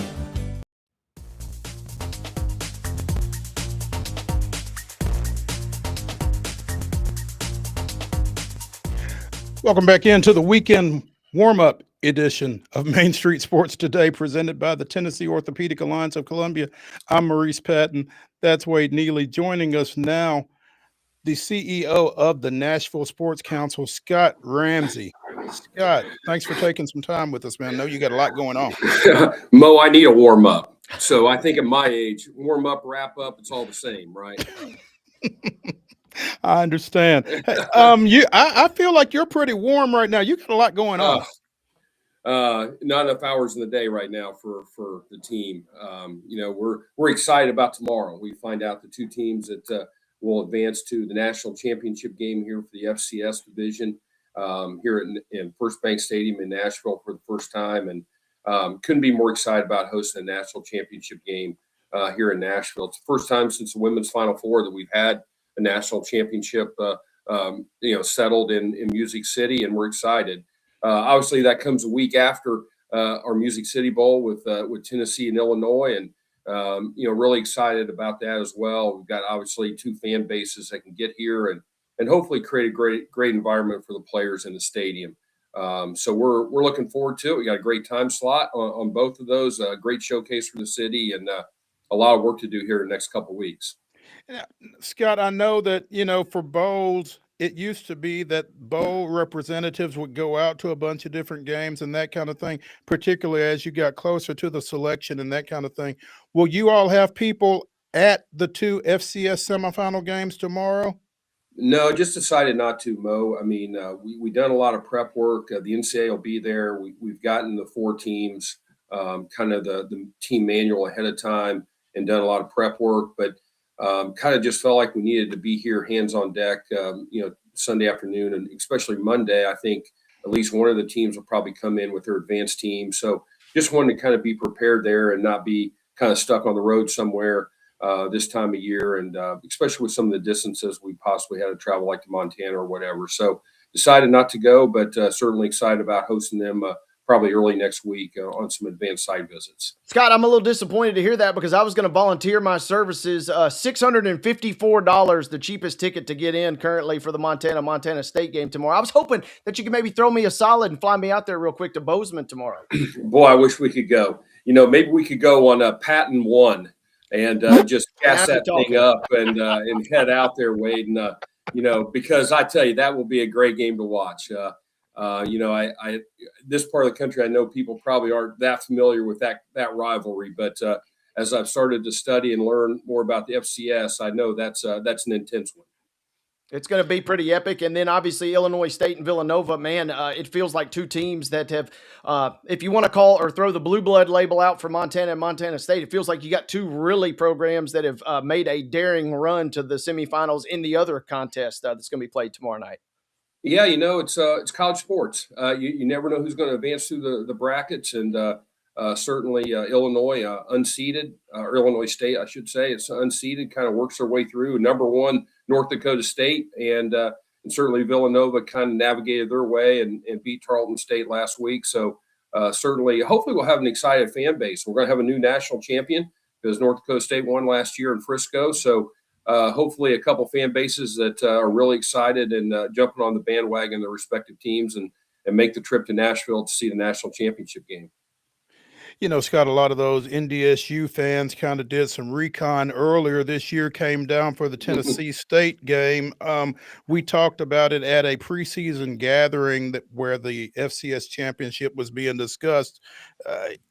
It had just about gotten to the point where North Dakota State was a constant at this event, regardless of where it was. Is it more of a disappointment that those fans that travel in bulk the way they have historically won't be here, or is it more of an excitement about, like you said, a new fan base getting the opportunity to come? I'm going to cop out on that one, Mo, and say a little bit of both. And a little bit of both is obviously from the standpoint of hosting the event. We'd love to take, what Frisco built over 15 years at 20,000 people to 30,000 at First Bank Stadium. It might be hard to do without a couple of the real key fan bases in FCS. So from that standpoint, yeah, I think you'd like to figure out a way to get the first year you have it to get the fan bases filling up the stadium. On the flip side of that, I'm still at the point where I think when you crown a national championship and you've won a national championship as a team, the excitement of those players and coaches and families on the field after the game, it's not going to matter who the team is. How are tickets so far? Pretty good. NCAA handles all the tickets with us as hosts, but it's a different kind of championship. A little bit more like, I would say, regionals of the NCAA tournament, where you're kind of waiting until last minute to see if you advance. You may kind of spec it out there, and teams have holds. So once we know the teams, they're going to kind of work through their allotments. But I would really expect us to do really well. I don't have a number for you, but I really hope Nashville as a destination kind of drives both fan bases. I really expect a great crowd coming from Montana or Montana State, either one. And we'll kind of see Illinois State or Villanova. Illinois State right up the road. Be a lot of Illinois people in our city that week if that happens, with Illinois playing Tennessee a week earlier. So we'll wait and see how that next couple of weeks kind of play out. Scott, more on the Music City Bowl in a second, but after you guys feel seemingly that you've got the experience at Nissan Stadium down pretty well to an exact art at this point, running that event every year. What challenges have you either ran into, or what things are maybe you more excited about showcasing in terms of First Bank Stadium over there on the west side of town? Again, it's just different. It's a bowl game and a celebration and a matchup that has really never happened with Tennessee, Illinois. And again, I know I've said this several times, but it's now a national championship. So teams are coming in preparing to win the game, not to go on Broadway and have fun and have contests and parties and do those kind of things that we've typically tried to do to entertain the teams, players, fans, coaches, everybody from the bowl side. Certainly the fans are here to have a good time, but focus in on winning the game. So it's a little bit different environment from that standpoint, a little tighter plan from the teams. We are going to have a great tailgate event, very similar to Vandyville. We're going to have tents and activities and music and all the things that Nashville normally does before the game. I did hear on the ESPN broadcast that for the first time ever, they're going to do maybe a live 30-minute preview show live from First Bank Stadium to kind of preview it, which is a great opportunity again for the city. The other thing we've done, which I think has been really cool, that hopefully we're going to be able to push out here pretty soon, is Casey Beathard, a Hall of Fame songwriter in town and very famous football family. Casey wrote a song and gave it to us for nothing called Best of FCS that they're going to use to preview the ESPN semifinals this week, and then also lead into the championship game. Have Casey on that 30-minute show. And it's a great song. It'll really lead itself to great video montage for the game and kind of really showcases Nashville. So I think we've tried to kind of make it a very Nashville-y kind of feel. I know the fans will. A very compact downtown of what we talked to them about and try to present that as far as entertainment. Very compact Vanderbilt versus a very spread out Frisco. So hopefully fans will enjoy their time here. Scott Ramsey of the Nashville Sports Council joining us here on Main Street Sports Today, presented by the Tennessee Orthopedic Alliance of Columbia.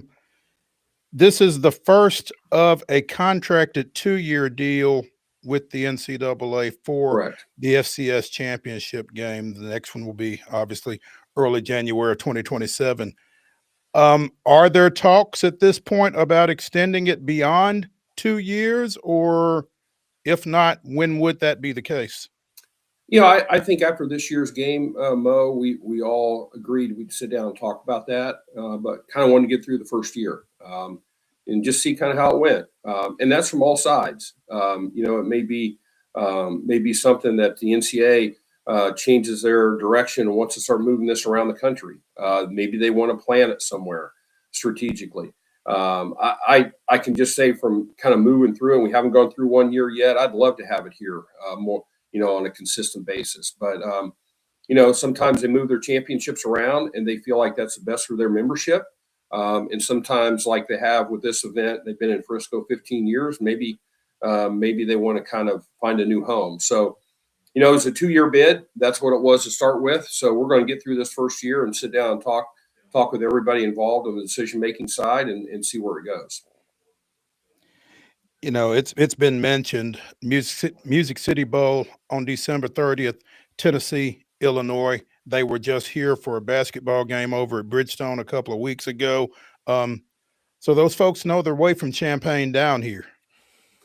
They do. They had a great crowd there. I unfortunately was in Atlanta at the SEC game, so I didn't see it. But boy, that's all I heard about. It was kind of funny. It was the night before we announced, Mo, and I was talking to Josh Whitman, their AD was here with Coach Bielema, and they go, "Man, you sure we can't announce tonight that we're coming?" I go, "I sure wish we could, Coach, but that's your conference commissioner is not letting me do it." So it would have been pretty neat to do that during the basketball game. But I'm glad it worked out. I think in about a 7-day show, if you've got it start to finish, we can kind of talk about postseason college football. But I think holistically, I think the last couple of years with the 12-team playoff, certainly it's put some pressure points on the bowl system and kind of what role we play. But more importantly, how do you really engage the fans with the transfer portal and coaching changes and, the playoff and just missing. So I'm really hopeful that fans turn out to really support both these teams, especially the seniors playing their last game. And then let's kind of figure out what postseason looks like in the next year or two ahead of time with the conferences. But I sure hope this year the Tennessee fans really come out and celebrate the team and the seniors that are showing up to play Illinois. And I think it's going to be a great game on the field, Mo. And, you talk about the playoffs, and right now it's at 12 teams, and everybody's talking expansion and that kind of thing. And if you are operating a bowl game, you're like, seriously? I mean, well, again, there's a lot of avenues to go down here, but I think if you want to back up and just talk big picture is what's postseason college football look like? And if that's all playoffs, great. If it's all bowls like it has been for 100 years, great. Is it a combination of the two? Well, if so, how's it going to work? Because I'll just give you kind of from my seat, and I say my seat, but all my counterparts in cities that have been kind of hosting the games. We signed an agreement in 2019 with the SEC, the Big Ten, and ESPN. Couldn't have been more happy, as you know. I mean, we just felt like we got aligned with the best of the best in college sports. In 2019, we had a 14 playoff, and you didn't have conference expansion. You didn't have COVID that we went through and had a cancellation. You didn't have transfer portal. You didn't have payment of players. And oh, by the way, in the middle of the contract, we went from 4 to a 12-team playoff, which is going to take teams up. And so all those things kind of happened in this contract period that we didn't change any terms or anything. So this is the last year for that. So the decision on January 23rd on either to stay at 12 or go to 16 or go to 20, whatever they're going to do, once they make that, then we've got to figure out what's the holistic part of postseason look like. And I think that's where we as Nashville feel really good about opportunities. What is our opportunity? We got a new stadium coming. We got a great destination. We've got the best partners in college sports. And we think we have a great organization, a city to host something. What is that something? Is it part of the CFP? Is it part of the playoffs? Is it part of the traditional bowl? Is it something different that I don't know about yet? Could be. But we're going to be ready, and we're going to be responsive and aggressive, and we'll just kind of see what decision the commissioners make. Yeah, kind of. I love that, Scott, that you are in a bit of state of flux, right? Because obviously with the new build wrapping up in 2 years there's limitless potential, not just for you guys, but obviously the city of Nashville in general in terms of what you can do in the college football space. Yeah, and there may be not an opportunity. I mean, there is that side of the coin. I mean, they may say, hey, we're going to play all these games on campus. We're not going to do anything in neutral sites except the final championship game like Super Bowl. Okay, then we've got to kind of retool the whole system. Mm-hmm. So I think there is A to Z kind of opportunities out there, but the opportunities are going to be outlaid by the people who kind of have the teams. That's the conferences and the teams. We as the host cities are going to have to kind of bid and react and respond to the system that they construct. And I feel good about Nashville's being able to be as competitive as any city in the country in that sense. I just don't know what that opportunity is going to be yet. Scott, this is a bit of a detour, but I do want to ask you because Kentucky volleyball is going to be in the national championship game this weekend. And I haven't had a chance to speak to you since then, but how was the block party, in August where you had a epic triple header there on that particular weekend featuring some top competition, obviously Nebraska in the mix, but now Kentucky who's vying for a national championship? Yeah, it was great. For a first year event, you're never really sure kind of the response. Man, the response was great. Attendance was exceeded our expectation. We were over, I believe, 13,000 for the attendance, all-time record of viewership, except for a Final Four game in the Kentucky-Nebraska match on ABC. And it was great. So we're really working hard to kind of get the teams confirmed for next year and look forward to that announcement soon and kind of hopefully continuing that into an annual event. I had a couple friends that went and, they're fathers of daughters that play, and so they were excited to kind of take it in, and they said it was full marks. But it sounds like the plan is to try and now figure out how to optimize it, make it even better going forward. Yeah, you're always looking to improve. I don't think we've ever done an event in Nashville where we haven't done some self-coaching or self-analysis in the backside to try to make it better. And that certainly, anytime you do a first-time event, there's certainly a longer list of things that you maybe didn't anticipate. Maybe you had planned and it didn't come off the way you thought, or, just whatever, unexpected. So, I think we did a really good analysis. We're working hard on kind of finalizing those teams, and hopefully in the next couple of weeks we'll have that announcement. Scott Ramsey of the Nashville Sports Council joining us here on Main Street Sports Today, presented by the Tennessee Orthopedic Alliance of Columbia.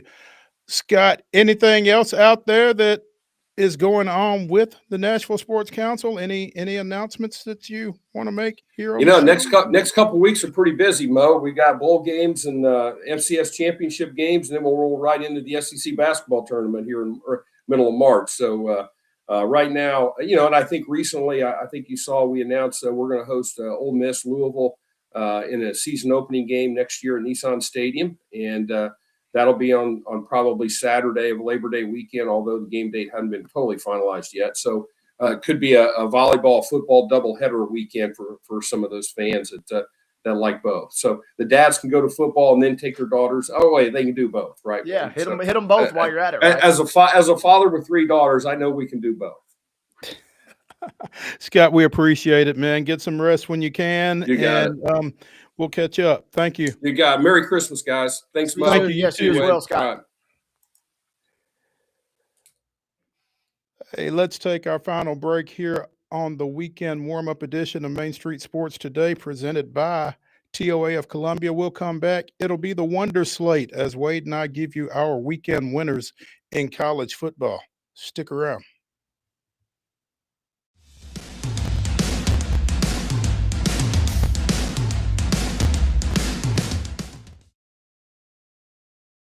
I'm Stephanie Miller here with Jim Bartu at the Nashville Zoo for Zoo Illumination. It's in full swing. Good to see you. It's good to see you too, and it's always good to be seen. That is very true. Yeah. Okay, so how busy have you guys been? Very busy, yes. It's actually, last year we set a record for attendance. This year we're beating that record. Really? More and more people coming out. Yeah, because more and more people hear about it and they're like, I got to do this. Bringing the family in town, going to come out to see Zoolumination. Anything that we may not know about Zoolumination that we should? Because I know you guys have put so much out on social media. Of course, you have all the influencers that have been posting, right. Your website. Yep. Anything else that we should know? Well, you should know that we're open on Christmas night and New Year's night. Christmas Eve, we're open for Zoolumination. So, yeah, come on out. I know you got a lot of family coming into town. You're looking for something to do. This is a great thing to do. A lot of things are going to be closed on Christmas Day, but we will be open that evening for Zoolumination. In this one place here at the Nashville Zoo, not only do you hopefully get to see some wildlife, you get to see the beautiful lanterns, you get to ice skate. That's right. There's ice skating that's out here. We have 3 shows a night too. These acrobats come out and do this amazing stuff, so you can do that. There's lots of stuff to eat and drink, and you can imbibe a little bit if you like to have a little alcohol. So we have some of that as well. And like 1,000 lanterns all over the zoo. These are kind of like neon lights as part of that, but these lanterns are beautiful and they're all lit from within. Some of them are 60 feet high, like that castle. What's so special about this one in addition to the castle this year? Oh, well, there's lots of different types of things to see. In the past, we've always had a kind of this theme, like this is going to be a mythical theme or something like that. And this is just kind of a hodgepodge of just really fun holiday stuff to see this year. Get everybody in the mood, let everybody leave and feel happy and jolly, and so just lots of great stuff to come and see. So all of you guys out there, Wade, Mo, grab your family and your friends and get on out here to the Nashville Zoo if you have not made a trip out just yet. What is the ticket price to get in? Oh man, you had to tell me. I believe it's I believe it's $25.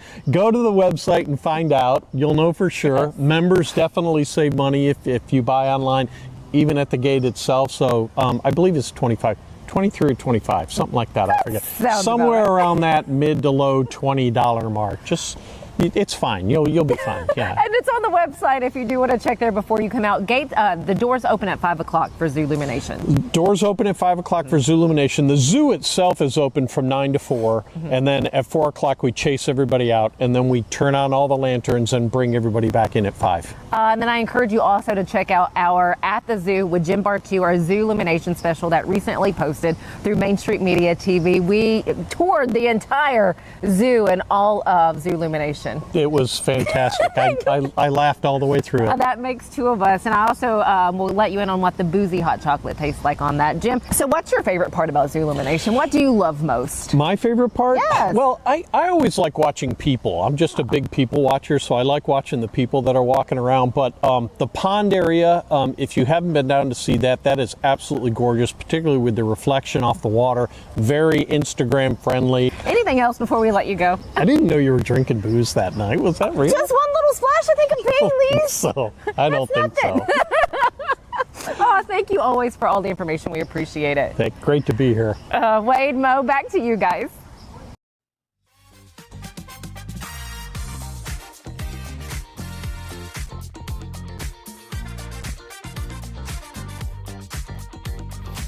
It's funny that Stephanie would invite us out to Zoolumination because we are making plans at my house to try to get out there sometime next week. Went about 3 years ago. It's fantastic. If you've not been, then you really need to go. And if you have been, then I'm not telling you anything you don't know. So yep, went a couple years ago, and it was maybe 2 degrees Fahrenheit that night, but the vibes were still off the charts because it is that much fun. It really is. It's enjoyable. The Wonder Slate.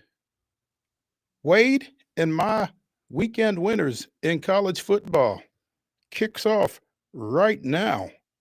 Wade, the floor is yours. We are back, and you said weekend winners. We are in desperate need of some weekend winners because last week, not too kind to any of our panel last week, including guest picker David Wilson. But Hope Springs Eternal, Hope Springs brand new, and we get to kick it off right here.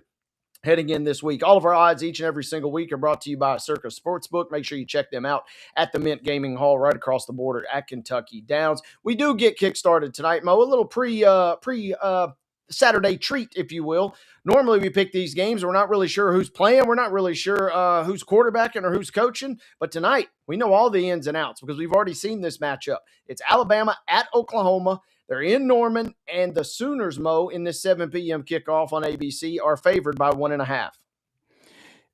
You know, I want to pick Alabama, but that Oklahoma defense has just been so sound, if not downright nasty, over the course of this season. I'm going to go with the host Sooners in this one, and basically it's at 1.5. It's just a pick 'em. So give me OU. Borderline pick them here, and I'm going to pick Alabama in this sense. I do not like doing this, folks, because like 90% of the money is on Alabama. Everybody in the world is backing the Brinks truck up to bet the tie. They don't believe in the Sooners. That's usually a sign to bet the complete opposite, but I can't do it because, man, they had Oklahoma smoked in every statistical category in that first showdown except the one that mattered, the final score. I think Alabama finds a way to get it done, and if they don't, maybe Michigan finds a way to get a new head coach. Who knows? I really maybe can't lose in that situation. But either way, give me the Tide in this Friday night appetizer, as it were. We talked about this one. We get kickstarted tomorrow at 11 a.m., another CFP matchup. Miami will visit Texas A&M. The Aggies are favored, Mo, by 3.5. You know, you mentioned that the first time Miami left Florida, went out to SMU and lost in an ACC matchup.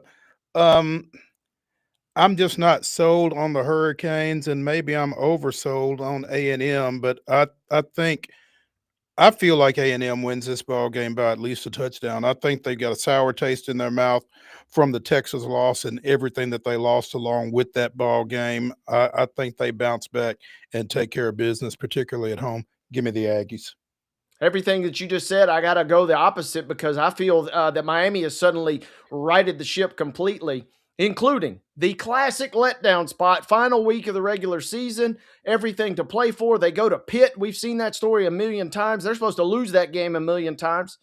They roughed up the Panthers 38-7. I feel like they maybe have restored some of the mojo that had them as high as number 2 in the rankings earlier this season. I think Miami will cover this game, and if they cover this, it realistically means they probably win. Maybe Texas A&M slips out of there with a narrow victory, but I'll take the Canes to at least cover the 3.5. Hopefully a good one at 11 a.m. Hopefully not our only good one on Saturday.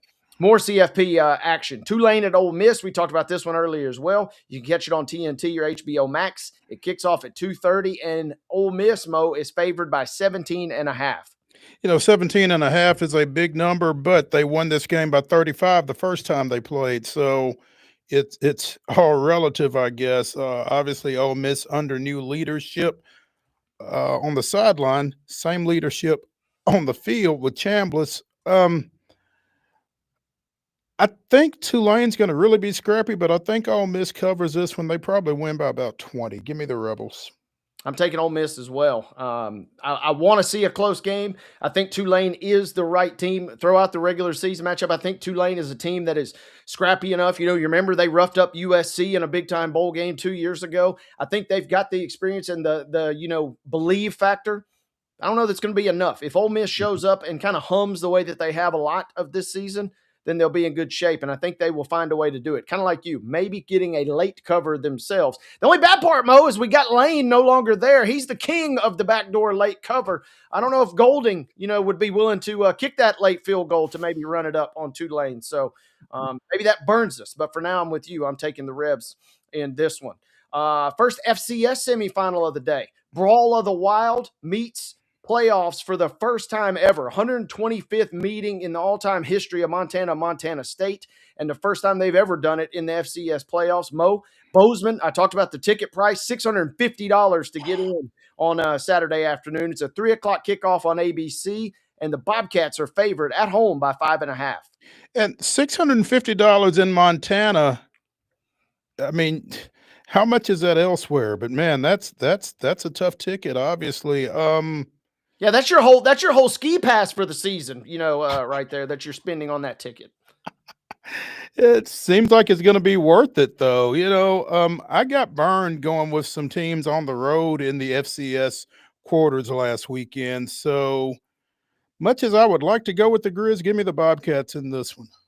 Yeah, I'm a fan of both of these teams. One of my good friends, shout out to Mr. Evan Badur. A lot of his family lives in Missoula, so cover your ears because I'm taking the Bobcats in this game as well. I got to pick against your Grizz there, and I know Jeff Fisher will be disappointed to hear us say that. But yeah, I'm taking Montana State. I think they got the goods. They're playing at home. It's going to be an epic showdown. This is going to be the game that I'm looking forward to most of any on the slate this weekend at 3 o'clock. And the cool part is it's on ABC.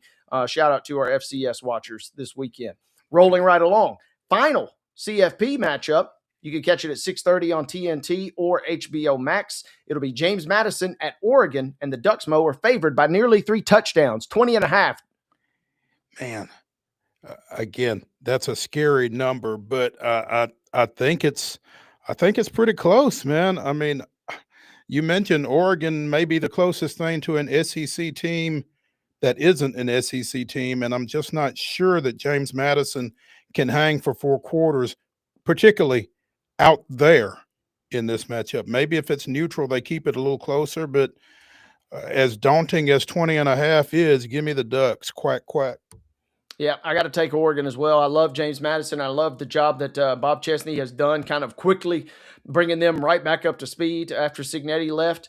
And I want to believe, and we're both picking the Ducks and the Rebs in this game. So that the group of 5 haters will be coming after us hardcore. Our group of 5 guys, maybe mute this part of our cast here. But no disrespect meant to the group of 5 at all. I just think that both those teams are that much better. It's a tough matchup for both Tulane and for JMU, I think. And I will say this.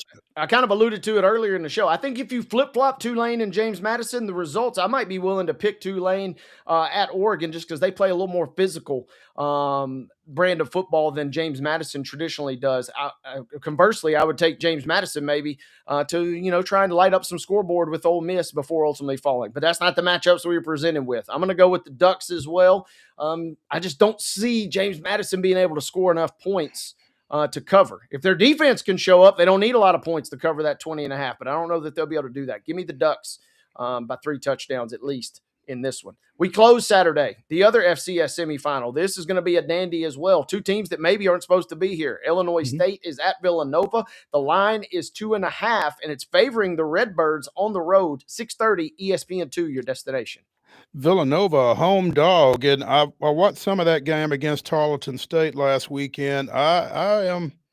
This is a scrappy Wildcat bunch. I'm particularly at home. I'm going to go with Villanova to probably win this thing outright.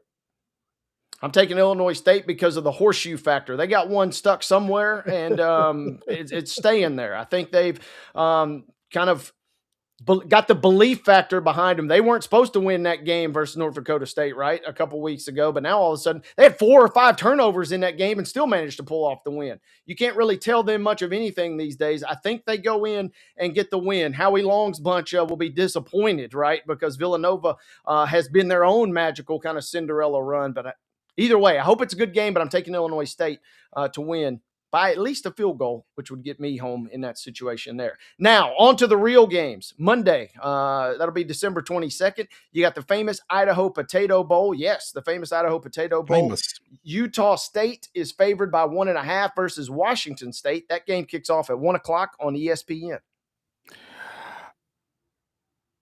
I'm going to go with the Aggies in this one. I just feel like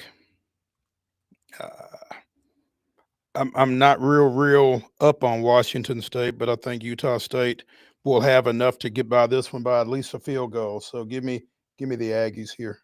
I'm taking Utah State as well. Caught a little bit of the late night watching with them earlier in the season. I'm impressed with them, even though their record's only 6-6. But also, you got the new coach factor for Washington State, right? After previous coach quickly took the job at Iowa State.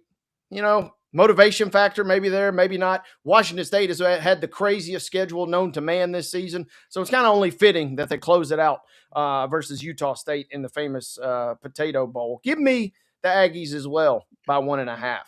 Now, on to Tuesday. That's the 23rd. We get closer to Santa Claus on Tuesday, and we get a trio of bowl games to close out our Wonder Slate. But we start at 1 p.m. in the world-famous Bush's Beans Boca Raton Bowl, ladies and gentlemen. It's Toledo taking on Louisville, and the line is Louisville 6.5. Yeah, I like Louisville by about a touchdown in this ball game. I think they played obviously a strong schedule. Toledo coming out of the MAC. Uh, I just like the Cardinals here. Give me Louisville. I'm going to take Louisville as well. I didn't brush up enough on who's going to be playing, who's not going to be playing. Toledo's a really good football team. They were one of the real darlings, right? Remember at the beginning of the season as far as mid-major teams go. But yeah, I don't know. Let's not overthink this is what I'm telling myself here. Let's not get cute. You don't want to get cute in the Bush's Boca Raton Bowl of all places. So give me Louisville in this one on Tuesday afternoon. Speaking of Tuesday afternoon, Southern Miss and Western Kentucky will get it on. Western Kentucky is favored by 2.5 in the New Orleans Bowl. 4:30 is your kickoff time, and you can see that one on ESPN. Yeah, Southern Miss has gone through a coaching change. Charles Huff is now up at Memphis. Blake Anderson had been named interim coach, and he's since been elevated to the permanent role. Former Arkansas State, former Utah State coach. And anybody that's watched us for any period of time knows how hard a time I have picking Western Kentucky. So give me the Golden Eagles. I think they should have a bunch of folks over there. I've driven to New Orleans from here. You have to go through Hattiesburg. It's a pretty close drive. They should be well represented. Give me the Golden Eagles. I don't know what to make of this game whatsoever. When in doubt, Western Kentucky somehow finds a way to disappoint me. So how about this? I'm going to pick Western Kentucky, and then if they don't cover, I'll be disappointed doubly because the one time I finally believe in them, they let me down. I'll take the Hilltoppers in this one. Maybe Southern Miss, rallies around the new staff there. But I'll be curious to see how that one plays out at 4:30 on ESPN in the New Orleans Bowl. Take the Toppers there. Finally, we close Tuesday. It's the Scooters Coffee Frisco Bowl, of course. Speaking of programs we talked about earlier in the show, Ohio, the Bobcats will take on UNLV. The Rebels are favored by 6.5 in this showdown, Mo. It's an 8 o'clock kick, and you can see it on ESPN. Ohio obviously in some disarray for the reasons that we discussed earlier in the show. UNLV, we've got a friend, Wade, whose son plays for the Rebels. And so shout out Carl. There we go. And I'm sure he will be on hand for this one. I think Carl's going to come back a winner. Give me the Rebels here. Yeah, UNLV, they've been a fun team to kind of cover. They've had some ups, they've had some downs, but it seems like they're playing some pretty good football down the stretch here, taking care of business in their last handful of games, especially in the Mountain West Championship game. I'm going to take the Rebs in this one as well.